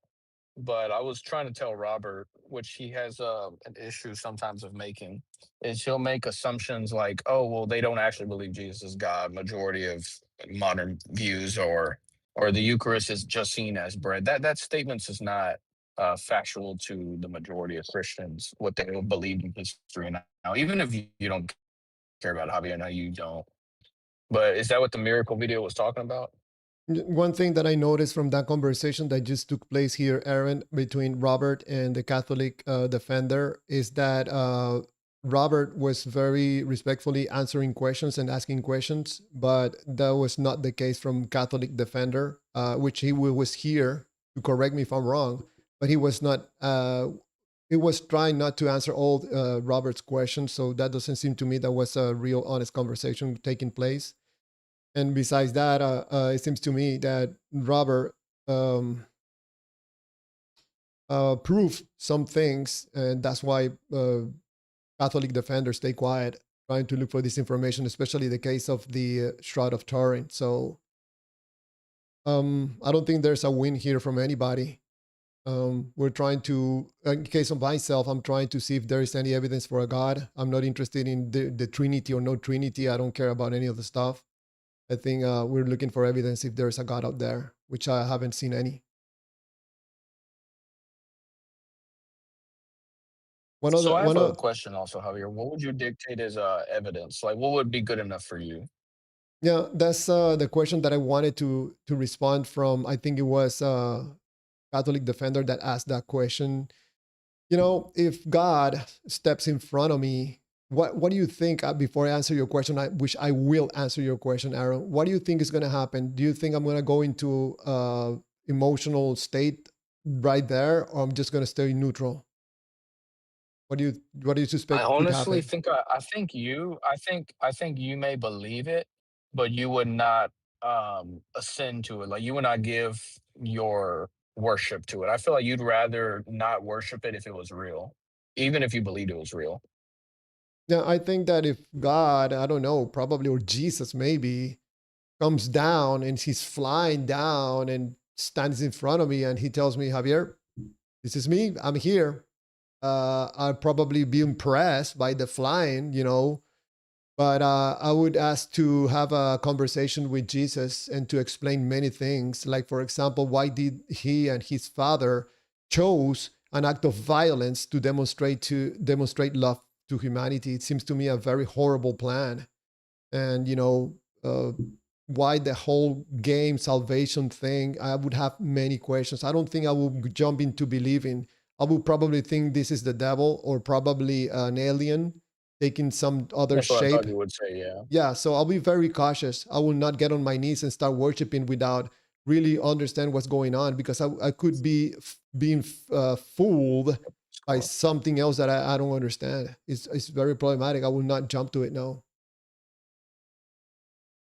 I see. All right, I'm gonna leave you to it, Javier. I just wanted to peek in and see what's happening, but everybody basically left. But I'll leave you to it. Thank you, Aaron. Appreciate it. Thank you for the questions. Well, wow. That was an interesting conversation between Robert and the Catholic defender, which I don't think it did very good defending there, but I appreciate that he joined and tried to have a conversation, which I think it didn't go very well. When you have a someone answering and asking questions, and the other person is asking questions but does not want to answer questions, I don't think that's a very good conversation going both ways. So this normally, I noticed that this normally happens with a theist doesn't want to answer questions, very avoiding answering questions. So, but anyways, whoa, we broke all records, 29 votes, and apparently unbelievers are more logical with 66%. Wow, but we still have a little bit more than an hour to go, so let's see what happens at the end. Let me show that poll. Excuse me.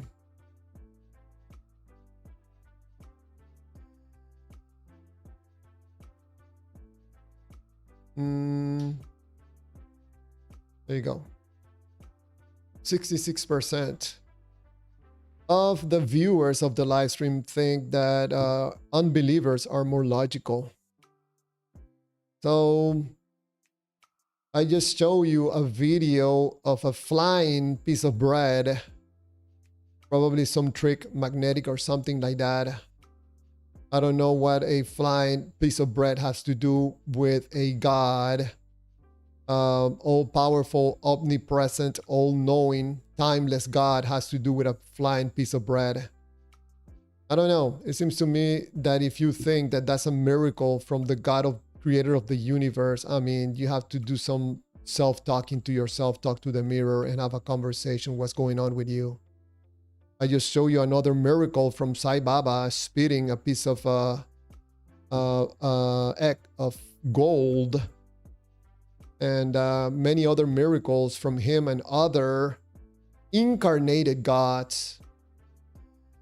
Very problematic that people still in the year 2026, the era of technological advances and AI, people still fall for these magical tricks. So let's read some of these messages. I noticed that Spider-Man joined the live stream. Welcome, Spider-Man. Do you still have that demon of the deceiveness on you? We can get it out of you with some honesty and transparency. Sunny side, thanks Javier for what you do and keeping an open perspective. Thank you, Sunny side, for that comment, and thank you for being on this live stream. I appreciate it. NFL music, the devil exists too, is not God's will. NFL music, you have been watching too much God cartoons, my friend.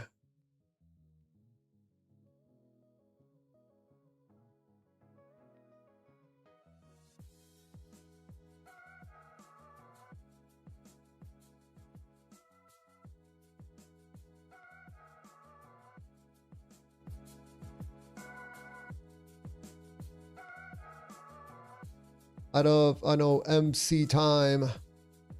Oh, where is it? Out of Babylon, the things sold in stores first started as a freely given product or material of the earth. It should be free. Who sells the oil companies the oil? They now sell to us. Sunny side, an all omnipotent God that knows the outcome, and this is a wicked game. Very complicated, very problematic. So you just remind me in a way to put this on the screen.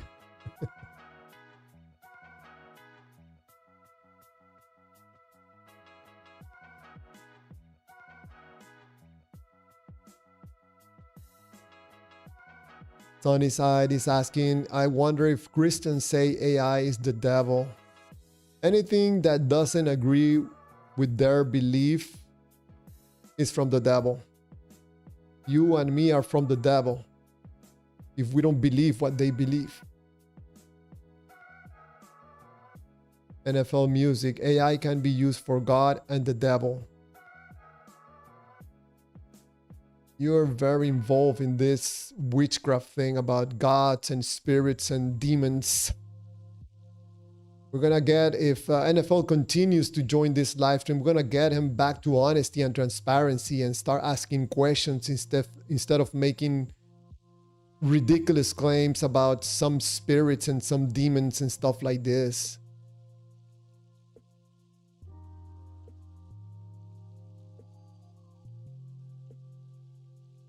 Out of Babylon to MC time, you are God. Everything is designed to profit from, to steal from apps, to deny you this, knowing you will come back. So MC time, guess what? You are God. We're gonna start praying to you.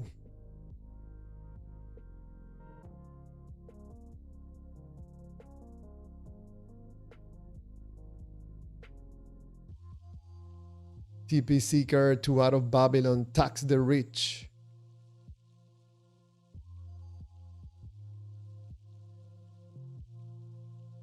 MC Time to Out of Babylon. Out of Babylon, God is gonna talk to you. MC Time, you are correct for city life, but people like the Pariah would notice no difference. I just keep on keeping on. NFL music. I'm bold because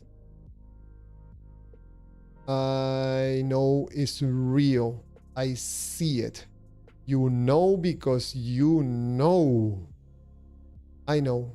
I know that you know that I don't know that you know that God is real. But you know, I know that you don't know. You think that I don't know that you know. That you know the truth.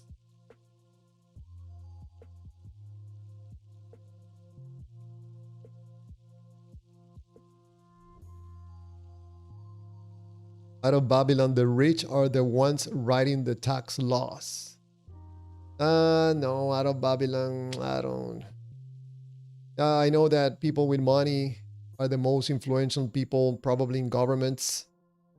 But we're working on that.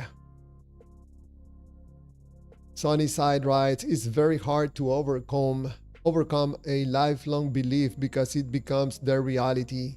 It's easier fool someone than to make them realize they have been fooled. And Sunnyside, thank you for that comment. I remember I shared this on a previous live stream. I have a family member that was telling me about a business. He called me so excited one time. Javier, you have to participate in this business, man. I'm like, man, wait a second. This excitement on a business, this sounds like a scam. Once he spent like 5 minutes telling me to come to this meeting, I'm like, man, just tell me just a little bit. So I told him you're in a scam. He's like, no, it's not a scam. You're involved in a scam. Like 3 months later, I talked to this person that I love, a family member. What happened to the great business? No comments. Was being scammed. Fortunately, it was not for too much money.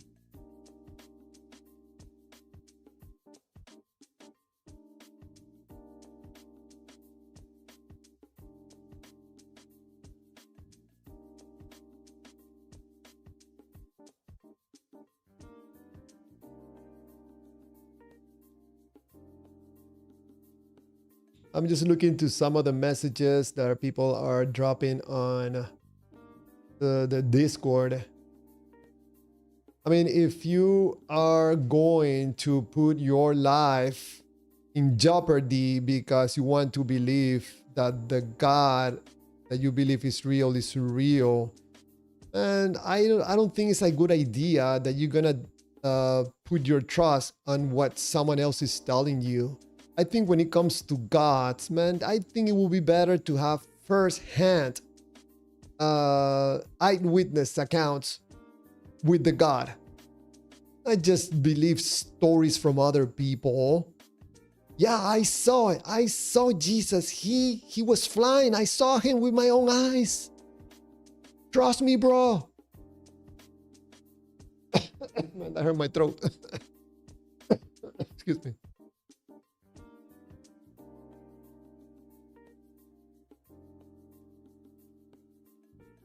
I think if we let believers in invisible entities from foreign countries get away with it, they will somehow say that they have proof that the Shroud of Turin is legitimate and it was from Jesus and something supernatural happened to it.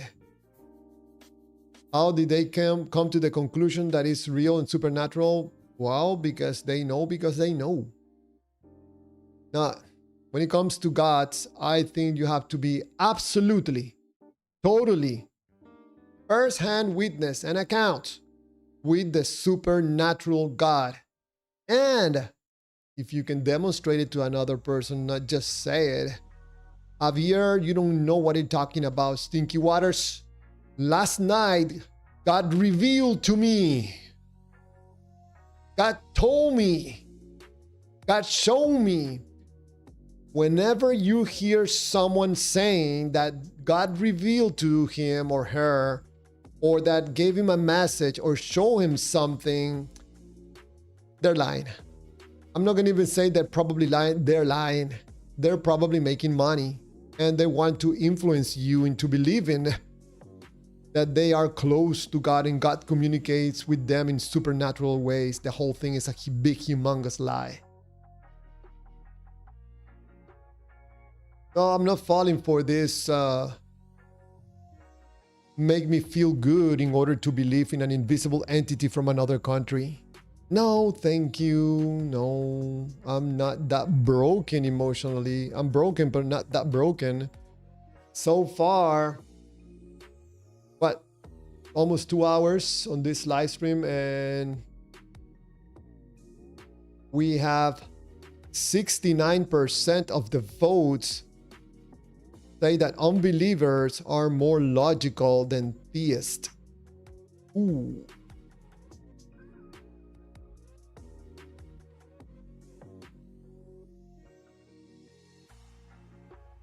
So NFL Music says, well, technically you're putting your life jeopardy on not believing. NFL Music, you're wasting your life.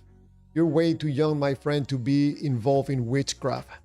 Someone has to talk to you, you know, have a conversation about honesty and transparency and having some decency, and not get involved with witchcraft and stuff like from gods, you know, and demons and stuff like this. It's not good for you, my friend.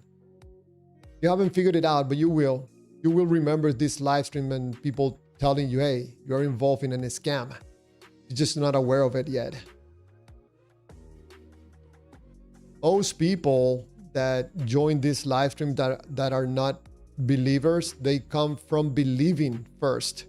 Like myself, I used to be a believer until I started asking questions and I found out that the whole thing was made up.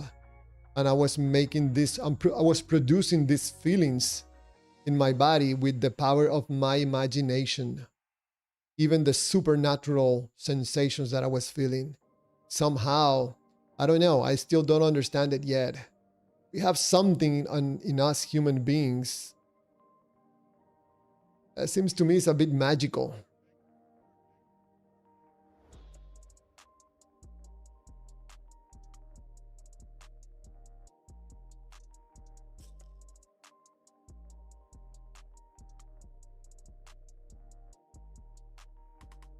The NFL Music, the supernatural is also obvious.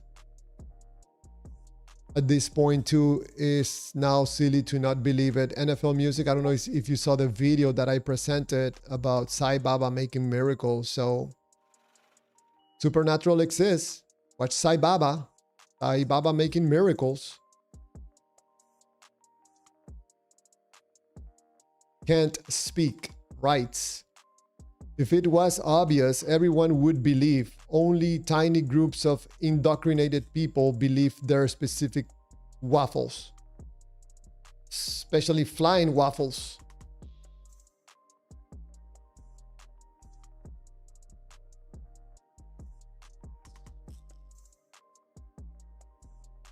Flying waffles 1 centimeter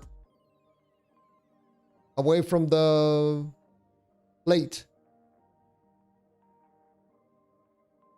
When the bread flies 1 centimeter away from the plate, you know it's a miracle from the God of Israel.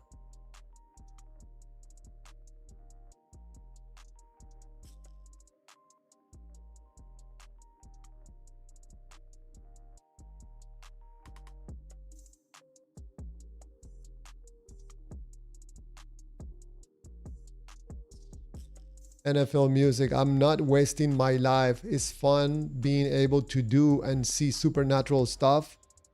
Is the coolest thing ever. I know, NFL. I know, man. I remember when I was a believer, man. I used to have a lot of fun and watching those people, you know, rolling on the ground and screaming, man, that was wow. I was like, wow, the power of the Lord. And the ladies, man, the girls were beautiful. So I really enjoy church, man. I really enjoy going to these places. Oh, have fun. NFL music, have fun, you know. Watch the demons coming out of the people, man. Feel the supernatural feelings, man. Until you decide to be honest with yourself. And then you go back to unhappy. Because being honest does not promise you happiness. The God of Israel does promise you feel good. The God is going to make you feel good. Give you a new heart.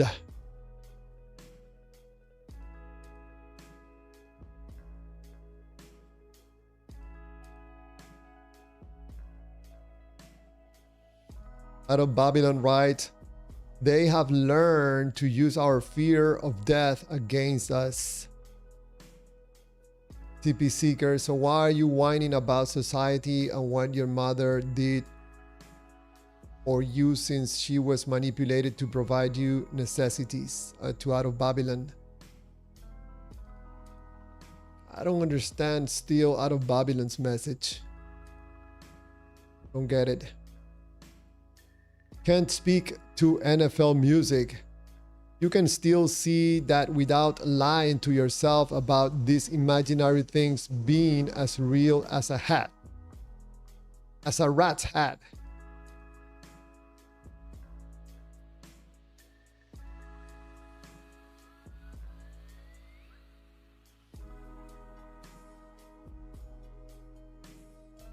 NFL music, the whole church sees imaginary things. Group hallucination is not possible. And if it was, it wouldn't be happening almost every Sunday. NFL music. Next time you see a person rallying and someone getting their demons out of that person, throw them a cold glass of water and see if the demon stays or not. It's all part of psychological things that we don't understand about human beings. Emotional things.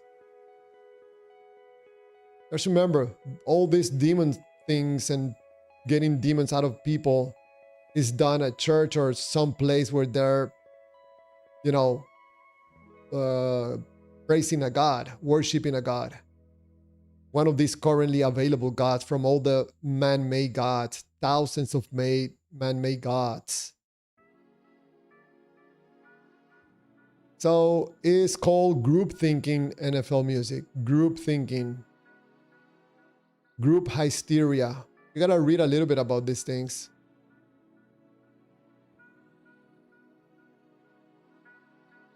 Can't speak right. I lucid dream like no one and I can do whatever I want and see whatever I want in my dreams. You don't have to or tend. That's more than a construct of my mind. That is super convincing. NFL music, do videos capture imaginary things? NFL music, are you gonna tell me that you're saying that getting on a video, someone rolling on the ground and screaming is proof that the God of Israel is real? No. It's just proof that there's people with psychological and emotional problems. That's it. That you apparently do not understand and have not taken the time to understand and read about these things about people getting demons out of them. They call it exorcism.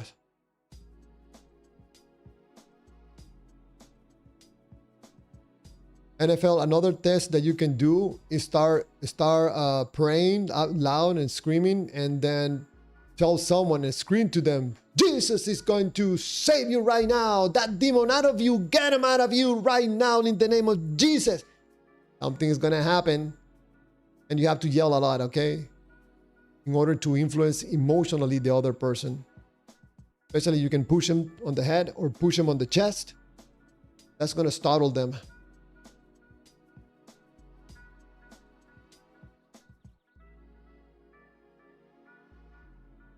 Can't speak. I don't have to pretend. Man, that's one thing I don't miss from when I used to believe in a God.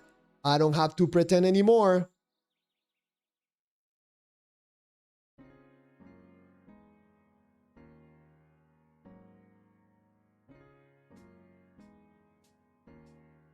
San Danzig. NFL music, yes. Delusion is a thing. People see things they want to see. Mm-hmm.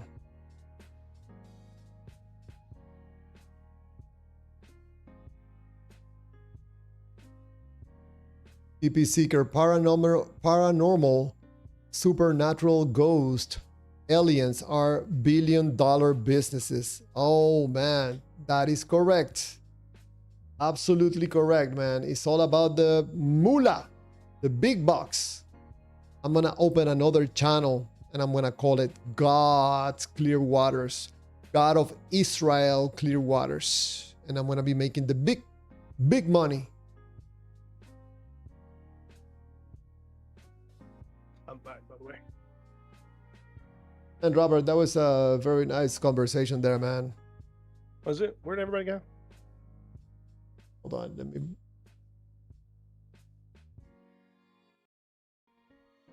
That's Okay. this. Can you hear me now? Yes. I had to bring the volume up. Yeah, that was a great conversation there with the, what was it, Catholic Defender. Okay. I noticed that some of the questions that you were asking him, he didn't want to answer them. That for me is quite telling that someone is like, you know, not wanting to engage in a real conversation.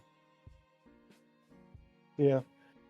Well, I don't know, where did everybody go? Did they just ran out of time, didn't want to talk, get kicked? What happened? Yeah, after you left, Nick said something about, I don't remember, and I was going to answer and he closed the call, so I don't know. And Aaron asked me a question and he also went away, so I don't know. Sometimes these people are afraid of you, and sometimes I don't know, you left and they left. But I know that Catholic Defender dropped some things about the Shroud of Turing on the chat, the Discord. Yeah. Shroud of Tourism. Shroud of Tourism. Can't speak Clearwater. Sorry for all the typos. Yeah, can't speak. Imagine, have a big accent and have to read typos. But don't worry, man. No big deal. No worries. I appreciate you and appreciate you being here. St. Danzig, Clearwaters.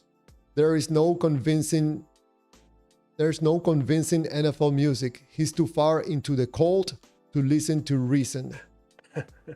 Yeah, I agree. But I agree with you, St. Danzig. But I think if NFL continues to join the live stream, probably something is going to click sooner or later. And he's going to find out that he's involved in a scam. Also involved in some witchcraft. A doctrine that talks about demons and spirits and sacrifices. And gods from foreign nations. Go ahead, Robert. I'm of a little different approach. The people that generally engage in apologetics, I don't genuinely think that there's any chance of like waking them out of this. It happens every once in a while, but it's rare, and it's something that they kind of have to find on the research on their own.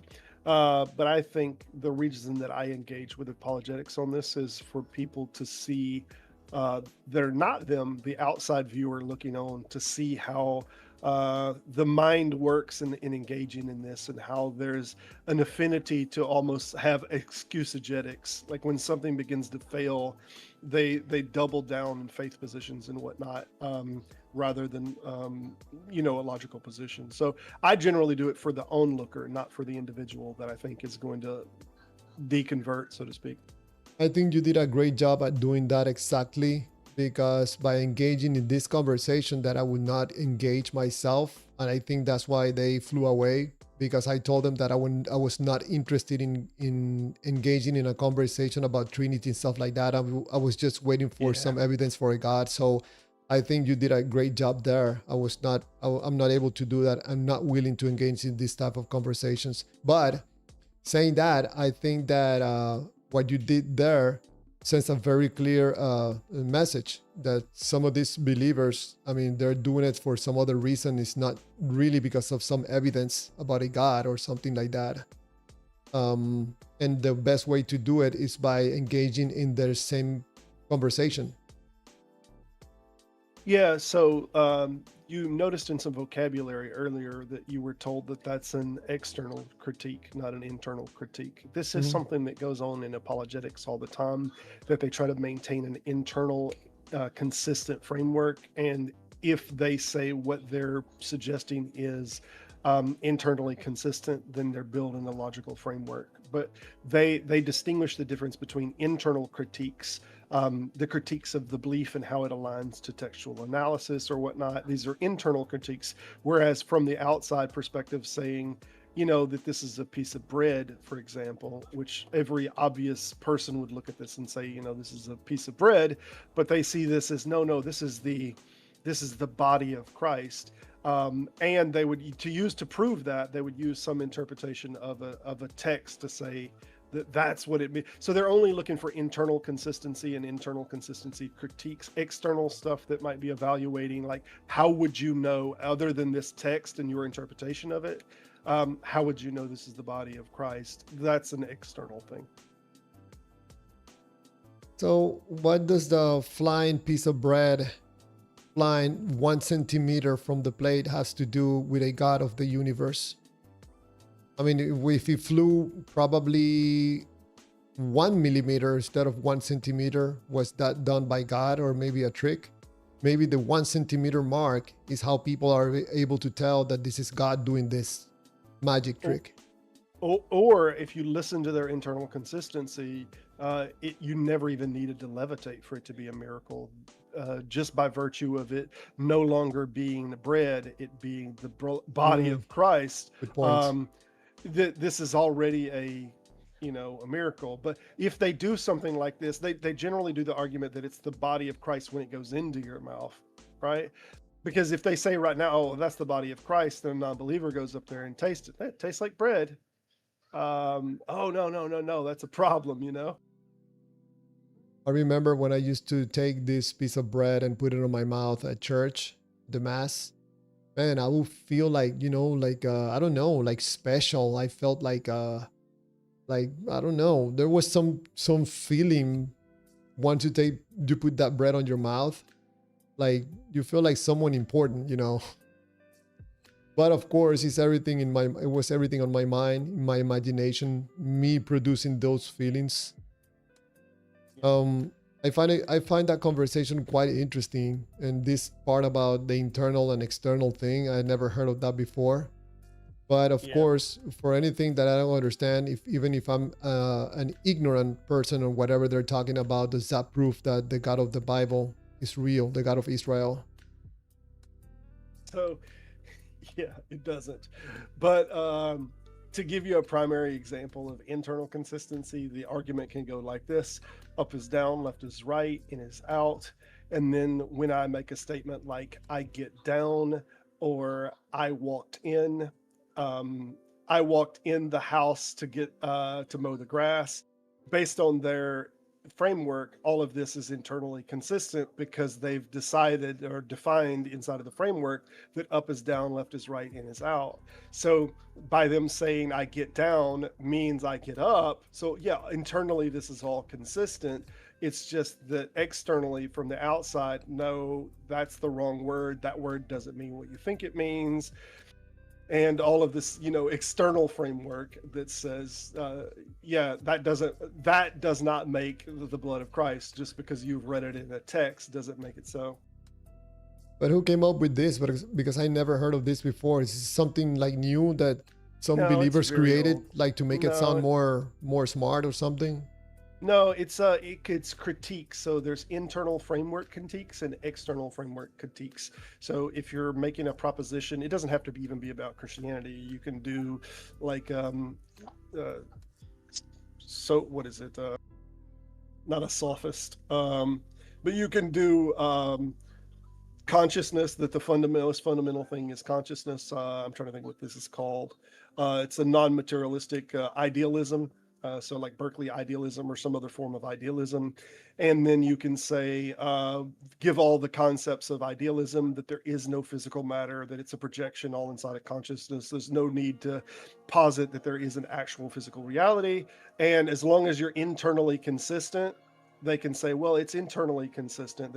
It's everything that they're saying inside of the framework and the ideal tracks. Yeah, but it doesn't align with external frameworks of this ideal. You said internal framework critique. It's called it's the difference between an internal versus an external critique. Not framework. You can use framework, but it doesn't. It's whatever. If something is logically consistent, so like what I gave you earlier, if we assume that up is down, that literally up means down, in means out, and so forth, they're all opposites, then whenever I say I walk inside and mowed my grass, externally that looks like an absolutely stupid statement, right? But if we're using inside their definitions and their framework, then that's completely logical that they walked inside and mowed their grass, because inside is out by their framework. That's why he mentioned, if that is the Eucharist, if that is the body of Christ, yeah, if, let's build a castle on ifs. I'm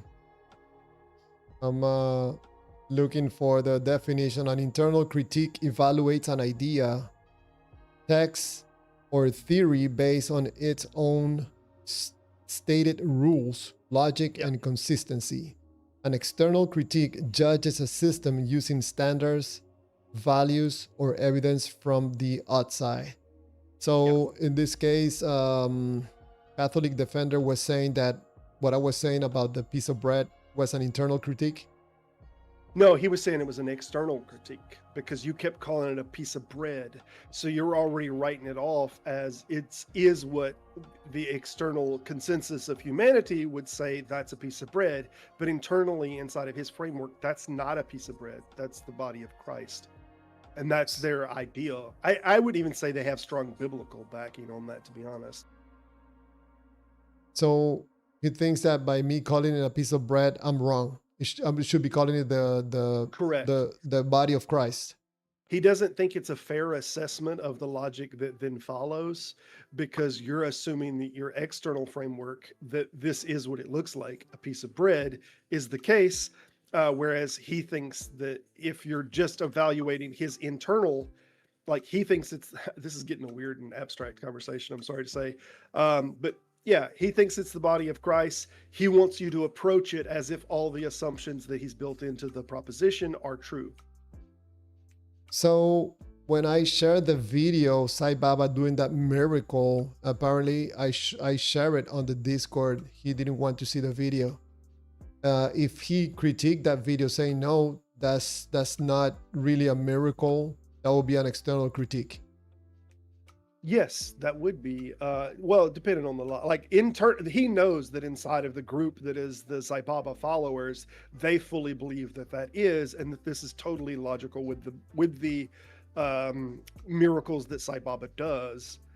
But for him say, oh, that's not a golden egg, or that's not how it happened. I don't know that you can wrap up everything to an external and internal critique, but assuming any standards by which they're judging premises,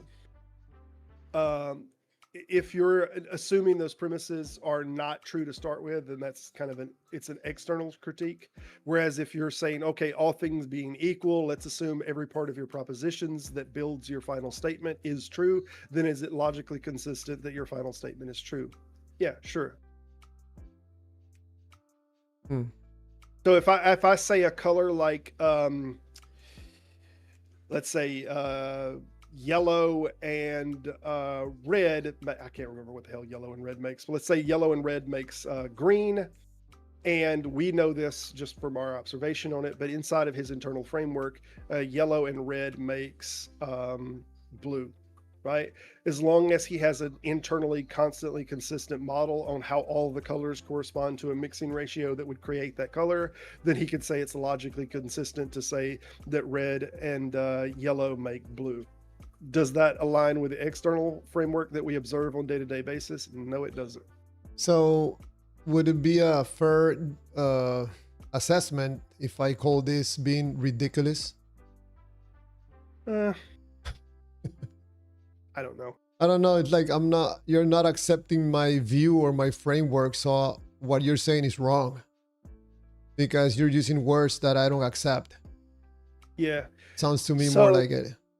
What we have something called deductive, inductive, and abductive reasoning, and deductive is the most preferred.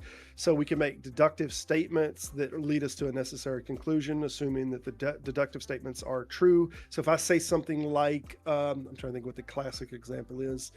If, here the classic examples, Plato is a man, all men die, Plato will die. Or I am a man, all men die, I will die. So you have two premises, which if the two premises are true, then the conclusion is necessarily true, right?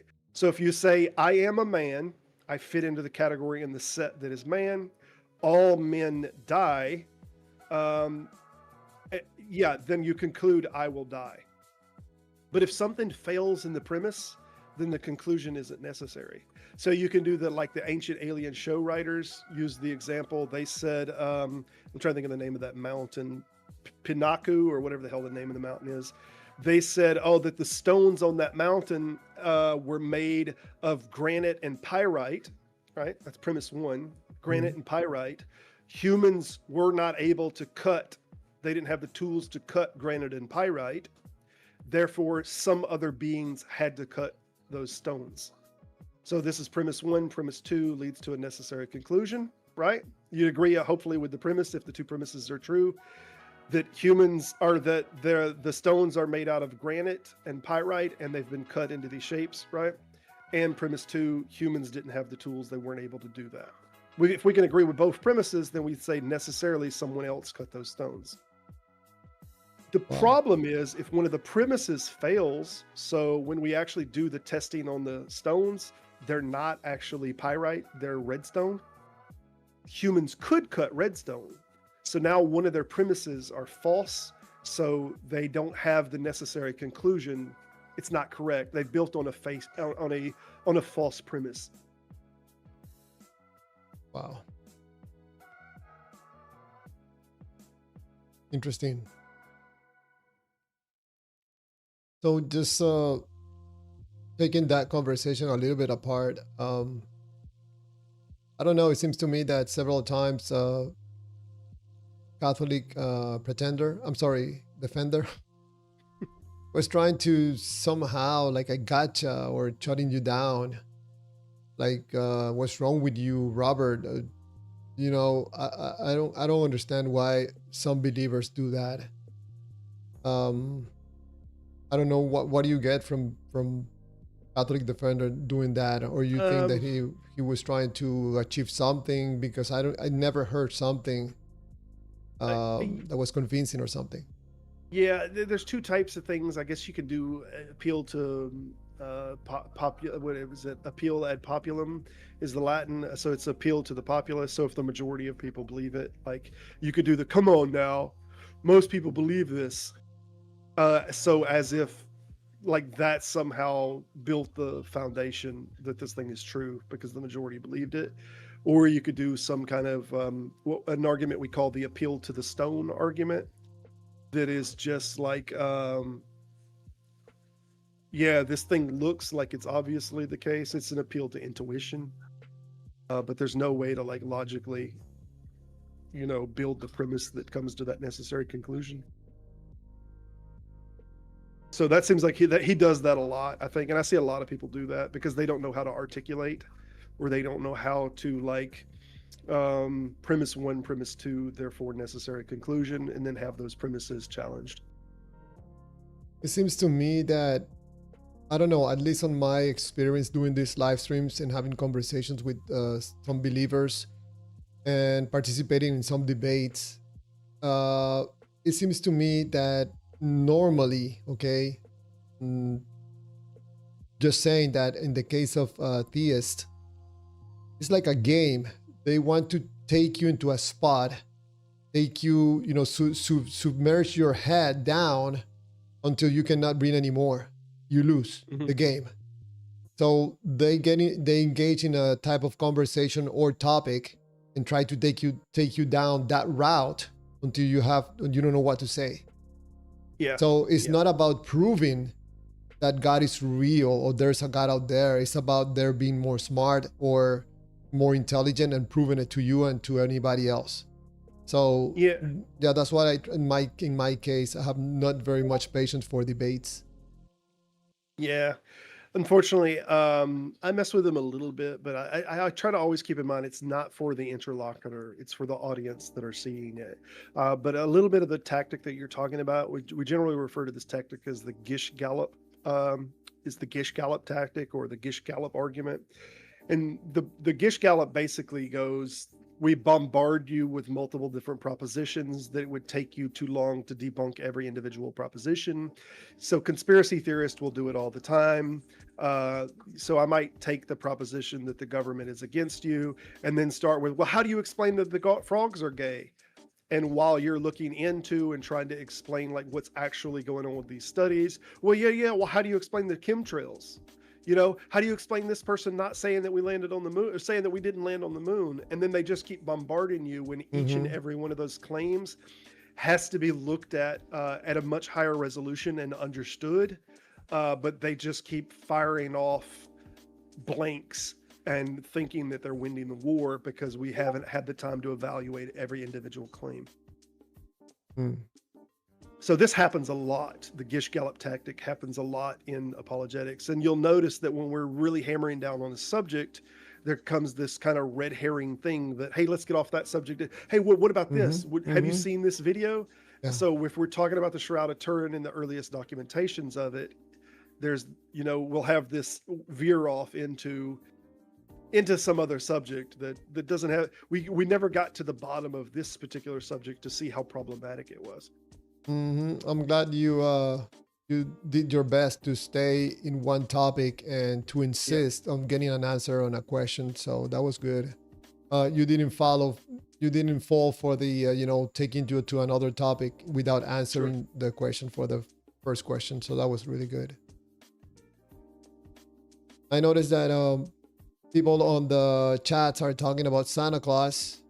And probably someone trying to prove that Santa Claus doesn't exist. Good luck with that one. Yeah. I have heard the argument that if Santa Claus's character was changed a little bit, just a little bit, you could, children would never grow out of believing in Santa. And I'll give you the example of what you could change. Instead of saying that Santa Claus gives gifts at one time during the year, Santa Claus causes gifts like blessings to happen to you throughout the year. So different things that happen to you, maybe you found $100 bill or found different things, like these things are caused by Santa Claus. So there's not one unified thing. And then you disembody him a little bit more. And if we taught this kind of character as Santa Claus to our children, there wouldn't be the stage of hard falsifiability that they hit, and it's likely that they might become completely adults and still think that Santa Claus is real. And when I was a kid, I really liked Santa Claus, and I had a strong association of Santa Claus with Christmas.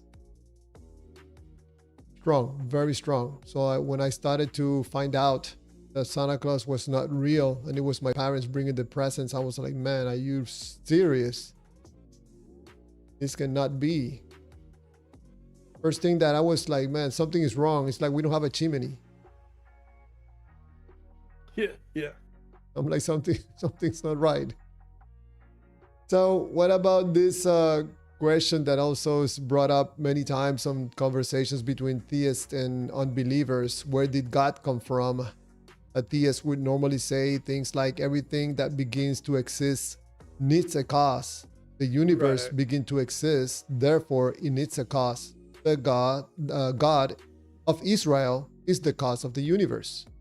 An unbeliever will say, if everything needs a cause, what caused God of Israel? Yeah, it's also so there's what we call straw man arguments that religions do a lot, that they build a different version of your argument because they don't like the mainstream argument, so they make a variation and a change in it. And what they've done with physics is the Big Bang is claimed to be an expansion of the universe, not the beginning or creation of the universe. Like all of the energy just was expanding outwards. It doesn't mean that all of the energy that was there began to exist at that moment. So the energy could have been there continuously, and the Big Bang is only an expansion. So people will use the term "it began to exist," and that's not what modern physics thinks. It's not a terminology that it uses. The universe began to expand, not began to exist. So there's already kind of a straw man assertion that they're trying to discredit the mainstream positions on these and the physics positions by misrepresenting them. And then they have another tactic that they do with terms like exist. So there's different types of exist, dare I say. So even in the Greek, we had what we call ex material or ex materie and ex nihilo. And one is out of nothing and one is out of material. So if I say something like, I built this house wasn't here before, I made this house, the house, we could say, did the house exist before? Yeah, all of the material that the house was made out of did exist before. It existed, it just wasn't compiled as a house. Does that make sense? So we could say these are two different arguments, that the thing, it's I'm trying to think of the name of the type of argument. It's a mismatch of, I'm sorry, I'm going to come up with the damn name of it in a minute. No worries. It's a false comparison is what it is. It's a false equivalency. So we're talking about two different exists. One exist we're saying came to be out of nothing, and one is came to be meaning it was compiled from pre-existing components. So everything that we know that exists, air quotes, exist, is compiled of pre-existing components. But when they say it began to exist, they're acting as if the universe came out of non-pre-existing components. That's a different type of come to be. So they're using an inference from every single thing that we've ever seen that came to be. By that they mean compiled. Everything that exists is compiled from other parts, other atoms. Now it came to be ex material. And they're saying, therefore, because of that, all things that are created ex nihilo, out of nothing, must have also followed the same logic. And these are two different exists. It's like me saying all swans are white, therefore the Rolls-Royce swan on the front of the Rolls-Royce car is white. No, one is an actual swan and another is not an actual swan. So these are two different types of came to be.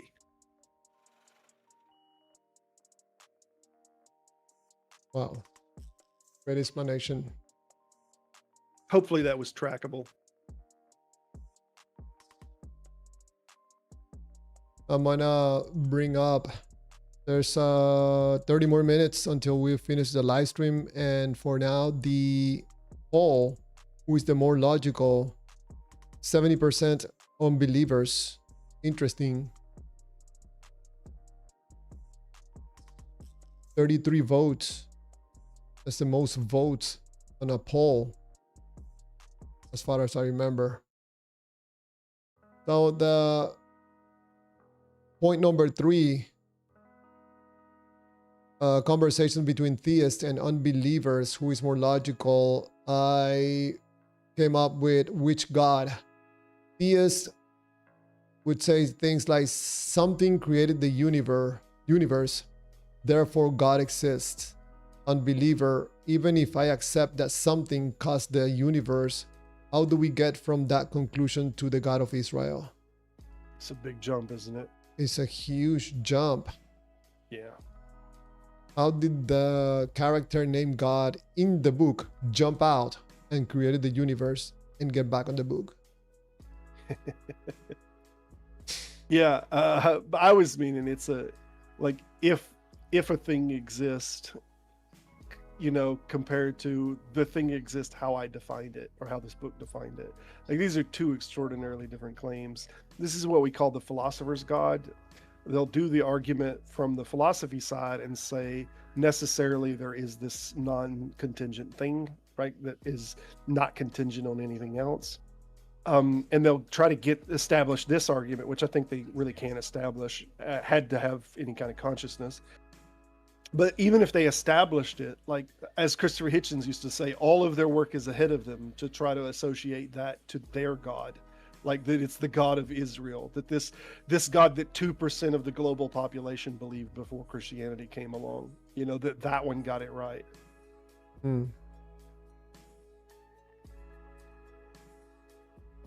Someone on the Discord chat says Robert is just so insufferable. Just from a biblical perspective, he doesn't understand what the text says. Okay. So I take that Robert insufferable means that you know a lot about the book. I'm not guided by the Spirit, apparently. you know how interpretations need to be guided by the Spirit, you know, instead of understanding the context, the vocabulary of which the writers wrote, understanding the frameworks that they operated with, understanding the etymology and use of the words at the time. No, none of that's important. You have to be guided by the Spirit, like vibes. They have to vibe you and tell you what it meant. You know, guided by the Spirit sounds more like being possessed, you know, by something than being a normal human being. I'm sorry? I said, you know what it sounds like to me? I'm picking up on good vibrations. I don't know if you know that old song. Yeah, of course. I used to sing that song when I was in high school. Number 4, personal experience, man. This is a strong one. I hear it all the time. What was it? January 21st, 2021?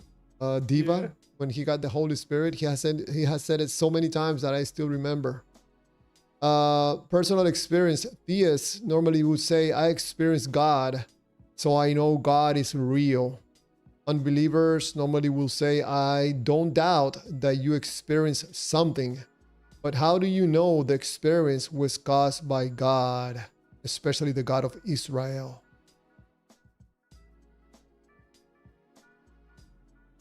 So I think that believers, theists like to say this over and over and over again. The experience, my personal experience. Which is something that they are the only ones that have the feeling or the experience or the sensations. I don't think there's anything of value for anybody else but themselves. Which also most likely was done by their imagination. Yeah, they do. I'm trying to think of the gentleman that wrote a book on trying to divide the sensations that people say that they most associate when they felt God. James something. Damn, I can't think of his name to save my life now. But he wrote about the different like sensations that people are describing when they say that they came to their God, whatever their religion might be. And he parsed it out. I think it was like 5 or 6 different sensations. So some would say that they felt a sense of peace or calm, some stabilization kind of come over them. Others would say that they felt presence, like if a shadow was cast on somebody or someone else is in the room, that you have this sense of nearness, that something else is near you. Or some would say that they felt love or warmth or something like compassion, you know, that this is another one. Or that they'd say they felt guidance or clarity or direction, you know, is one of the other groups, or awe or transcendence. And anyway, it goes on. And some of them will use, they felt one with the universe. And what's weird, like, is if you asked all of these different theists what they felt when they felt God, like all of them will have different descriptions that are going to land inside of these categories, and it's this way in every single religion, though. Every historical document of people feeling like the oracles of Delphi, or them feeling the what's the name of it, Dionysus. When the spirit of Dionysus came into them, they felt empowerment and guidance. So these are common themes when people feel whatever they think their God is. But what's weird is there's some that the churches won't certain churches won't recognize. So like the Pentecostals will say that they feel a fire or zeal or something come over them, like the hair stands up on the back of their hands and all. And other groups might say, no, that's not God, that's this. Like millions of Christians they'll argue with one another about whether their description of feeling God was real or not. So the Christians might say to the Catholics, that wasn't God. You didn't feel the fiery spirit of the Holy Ghost move on you. You didn't feel God. You don't have the Spirit. And the Catholics would argue to the contrary. But it's all just like different sensations that people are saying, no, this is what God is. No, this is. It's hard for me to understand how is it possible, for someone to really, I don't know, to convince themselves that there's an invisible entity out there. And how do I know? Because they read it on a book or heard something about someone talking about it, or because billions of people believe the same thing, so it's okay to believe the same thing. How is this possible in the age of AI and, highly technological advances? People still believe in invisible beings. Well, that's easy. They demonize it and they use them to only assist their biases, It seems... Go ahead. Information input is selective. It's like you listen to the information that agrees with you, that sets off the tuning fork in your loins of satisfaction. And if that resonates with you and sets off that tuning fork, then you accept that information in, and everything that is like bad and icky and disagrees. No, I won't have any of that.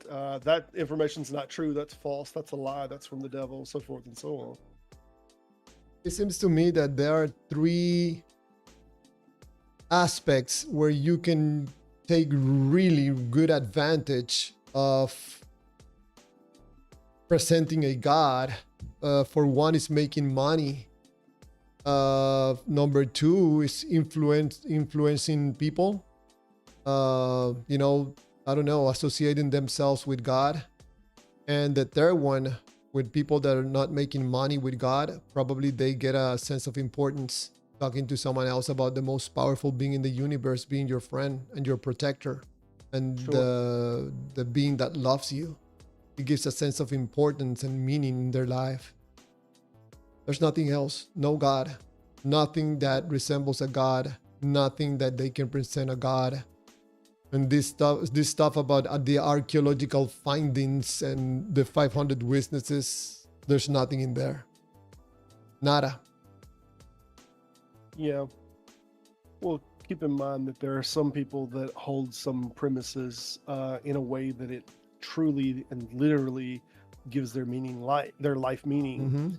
And in the absence of that thing being true, like they would turn to nihilism or just think that, nothing's even worth living if this thing isn't true. So there are people that have already couched like all of their emotional investments in this idea.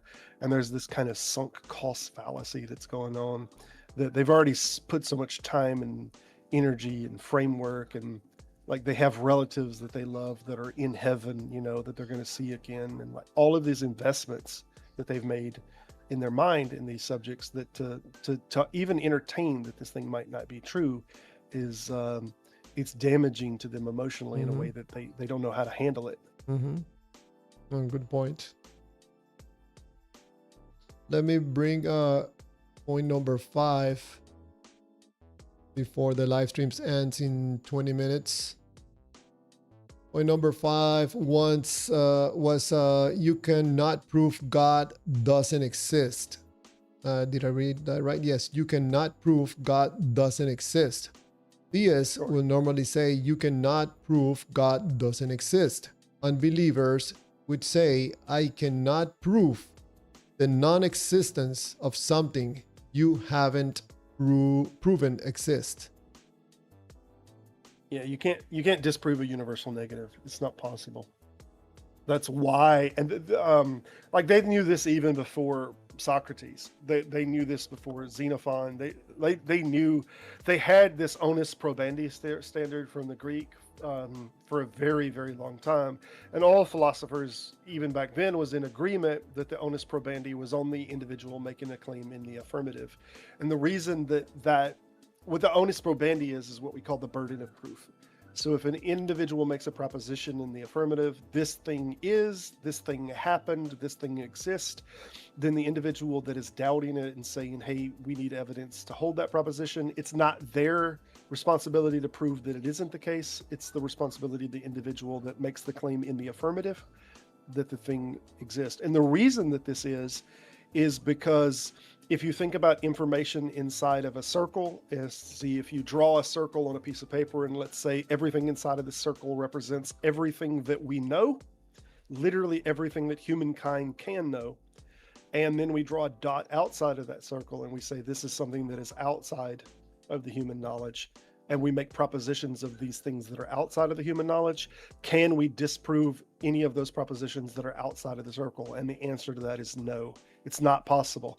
So are there more possible propositions that are outside of what we can know than is inside? Yes.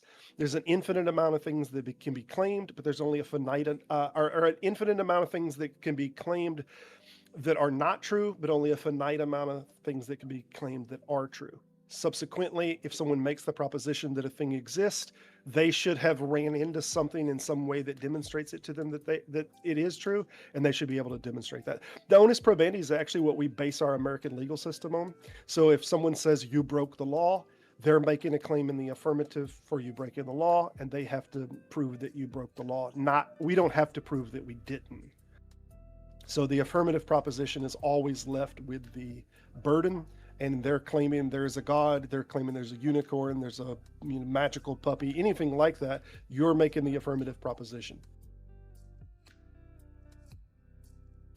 I've noticed that some people hold these beliefs about invisible entities sometimes out of ignorance about certain topics or subjects. Like in the case that someone will bring this up as like a challenge, proof that God doesn't exist. Man, no, that doesn't work like that. You're the one making the claim. I don't have to prove anything. I don't know. This was Bertrand Russell's whole point with the teapot. Like, can you prove that the teapot's not floating somewhere between, Saturn and Earth? No, you can't disprove that there's I mean, I can even make a proposition that there's a 100-foot tall statue of Michael Jackson made out of pure gold doing a moonwalk. It's floating somewhere around in space. Can you disprove that? For a fact, you cannot disprove that. Does that make it probable? Hell no, it doesn't make it probable. So if you're making the claim in the affirmative that such a golden statue of Michael Jackson doing the moonwalk exists, then you need to show some evidence that it exists. Now, I could say that there might be physical problems with, like if we make the statue, let's say 500 feet tall, and it's been existing for forever, out in space, it's shaped like Michael Jackson doing the moonwalk, I would say like gravity will slowly but surely act on that gold and will make it warp, and it would no longer, it would condense down to something more spherical. Subsequently, we can use logic to say that that argument might not be able to be the case because of mutual exclusive incompatibilities. So if you say something like a cubical sphere exists somewhere out there in space, I could say, well, a cubical sphere is not logical. It's not logical coherent. So we could dismiss that. In the same way that we could say, okay, a God that is complete and all loving drowns every single person alive except for 8 people. Like most people would say that's not what I consider love when I think of love. Wow. Theists versus unbelievers. Who is more logical? We're almost at the end of the live stream, and there's been 35 votes. New record on votes, and unbelievers 69% are more logical according to the viewers of this live stream. Thank you for participating in this poll. I really doubt that only having 13 more minutes is gonna change much. A cubicle sphere. Can't speak likes that. Dude, a cubicle sphere? A cubicle, yeah. A cubicle sphere, or I'm trying to think what one of the older philosophers' example was. I think it was a square circle. Whether you do it, I mean, either way, like there's compatibility issues. Like that's just definitional compatibility issues. That's what I was pointing out to somebody earlier in your chat. Whenever he's like, he's 100% God and 100% man, and I'm like, that's like 200%, dude. That doesn't jive. Like, I don't think your math is mathing. But if we say like, is a man God? Like, does a man meet the definition, or is inside of the set of God, or is God inside of the set of man? Because we could do thing like, I could say it's 100% writing utensil and it's 100% pen, and both of those things are true because one is inside of the other set. So a pen is inside of this set of writing utensils. So in that case, you could say it could be 100% pen and 100% writing utensil and not be wrong. But you have to admit that they're in the same set. So if you say that God and man are two different things, then you can't say any more than you can say that a living animal is 100% dog and 100% cat. Like, these are two different things. They can't be 100% both. That's just logically impossible.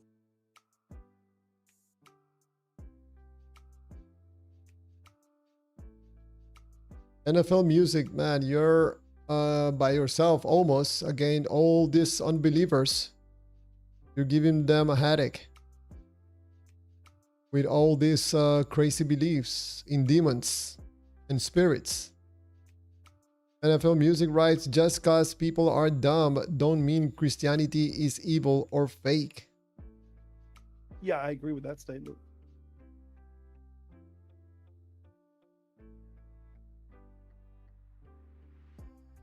Man, I don't understand Out of Babylon. Out of Babylon will say something that makes a little bit of sense and then say something absolutely crazy. I don't know. Yeah. I've been getting that for a minute from him. Like, yeah, okay. Oh shit, it lost me. Exactly like that. And then apparently he's not happy about millionaires and billionaires. And he's not happy about money either. While using money. I do love what he said here. Would you drown your mother of your say you love her? I get the point. Would you say you love your mother and then drowned her? Neither would God. Right. I know, but that's the biblical proposition, right? That he drowned everyone in the world except people. And we have to imagine that in this scenario, pregnant women also, and I mention that because Diva's like, oh no, abortion's wrong. But like how many women were pregnant that drowned in that massive global flood? You know, apparently it's only wrong depending on who does it. Crazy. God is love. God is love. You are God. Out of Babylon told me, you are God. I'm like, man, I'm God. I gotta take out my garbage. My garbage, yeah. Oh man. Oh yeah, still 35 votes, 69% unbelievers being more logical. You know, me putting that image about theists and unbelievers, who is more logical, I put that on the Discord, people having conversations in there, and I noticed that there's a lot of believers in that server. I don't know, I would think that someone would come and I don't know, maybe I'm absolutely wrong or naive. I would think that someone would come and provide any proof of God of Israel, but I don't know. I thought that something good was gonna come out of that conversation. It didn't. In the case of the believer demonstrating something supernatural or something that gives a hint that hey, God is real, but there's nothing. Yeah. And man, that video, man, left me thinking, like, man, are you serious? You think that piece of bread, 1 centimeter, that is proof that the God of the universe is real? Man, wow. Wow, Come on, man, that didn't sell it for you.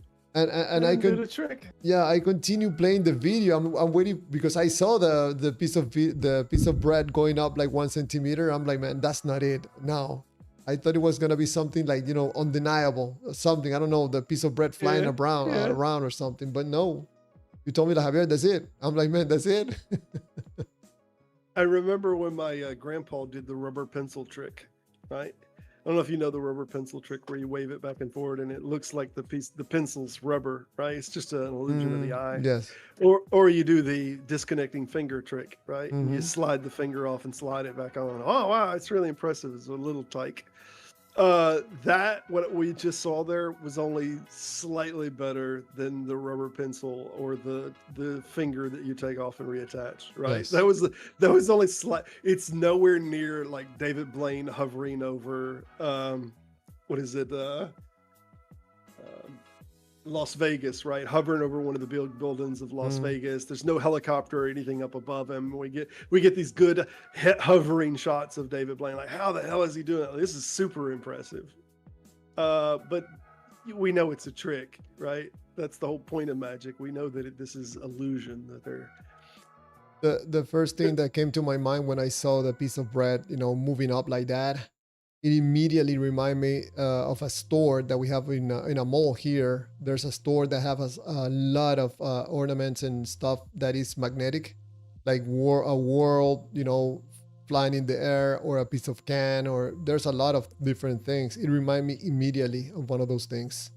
You can see them, hovering like 1-2 centimeters from the plate or whatever. It's just magnetic, and it happens when you connect it. It energizes and boom, it flies. It's just like the piece of bread from the God of the universe. Sorry, from the God of Israel. Yeah. So you could do. Did you hear whatever when I asked him the last question that they dodged that I was asking was if this man that spit out the golden egg, if this would have been the Pope or some high-level priest or whatnot that did this, would you have accepted that this was a miracle? And I don't remember. They dodged it. They dodged it. Yeah. But I think this is the truth of it. Like, if it's inside of your own ideology and it's confirming your biases and it's, as I mentioned earlier, sounding off the tuning fork that agrees with your ideas, then they would have absolutely embraced, oh, this is miraculous. This is miraculous. But since that doesn't agree with any particular ideas of them, they dismiss it as a trick. He put the egg in his mouth, or however they want to cash it out. They don't believe it was miraculous. So it's all like loyalty to a proposition is all it is. And I didn't even play the videos of Sai Baba. What is it? What's it called? Like dust, or when you burn something and what is left? What's it called? It's like a vapor trail. Something comes out of his mouth, of his hands. They show it on the video. These people say like, look, something is coming out of his hands, and he goes like this. He opens his hands, he shows his hands, and he closes it, and then there's like a dust that comes out of his hands, a white dust. And also he does something like everybody thinks is a miracle, that he wave his hands, he closes his hands, and when he opens it, there's a bracelet or something made out of gold that comes out of his hand. It's so stupid, but people, oh look, the God incarnated because he comes up with dust in his hands. people that were doing documentaries were following this guy, and they explain how he did these things. Actually, some guy was killed in this place because he made a mistake and they showed the video where the guy made a mistake and the guy had an accident and he died. Absolutely crazy. I remember I had a girlfriend in the United States that her mom was absolutely crazy about that guy. And she would say repeatedly, yes, that's God incarnated. That's God incarnated. I'm like, Yeah, man, I Sai think Baba you're... is an interesting one. Sai Baba has a lot about like lamps too, that he'd take a lamp and he'd fill it with water and then light it and it would burn. And like several people have testified, oh, it would burn through the whole night and all, which I highly doubt that. But if you have a copper lamp, what happens is petroleum and all saturates, dare I say, into the micro cracks of the copper and the inside, and then you can fill it up with water and it'll still have fumes that are coming off of the copper and you'll be able to light it. It'll burn for a little while. But then it looks to the own viewer that doesn't know anything about the physics of this problem. It looks like, oh my God, he put water. I seen it was water straight out of a bottle, and he poured the water in there and he lit the lamp, and he's burning water. Yeah, that's not how that's working. But people are gullible, so what are you gonna do? Well, we have reached the end of this live stream. So thank you so much to Robert, man, for your talent, your time, bringing it here to the live stream for everybody. Share with everybody. I noticed that you have a live stream on Sunday, Skeptic Philosophy. I applied for the notification to be notified on Sunday if you want to promote it. Sure. Yeah, this Sunday I'm going to have Kurt on. We're going to be talking about Tavo's CTF argument, which is an interesting argument. I think it's one of the more honest arguments, but it obviously has some serious problems. Tavo is an individual that professes to have once been an atheist and that's now more agnostic, and he's making an argument for Christianity is the most likely true religion, granting that if theism is true, that Christianity is the most likely candidate, and me and Dr. Kurt are going to be evaluating the individual claims of that proposition Sunday at 3 p.m. Central Standard Time, and I'll put a link shortly. Perfect. I'm looking it up here. Skeptic Philosophy. A nugget of truth. Is that it?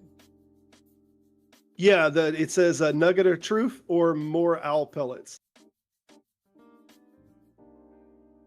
That's a play on the individual that made the claim. He has the picture of an owl that he uses. His name is Tavo. And Kurt always jokes about owl pellets, which is vomited up owl. It's almost like poop, but it's things that owls like throw up this pellet of a bunch of garbage. So anyway, it's a play on these two things and the two characters that are going to be involved. Awesome. Thank you so much, Skeptic Philosophy, Robert.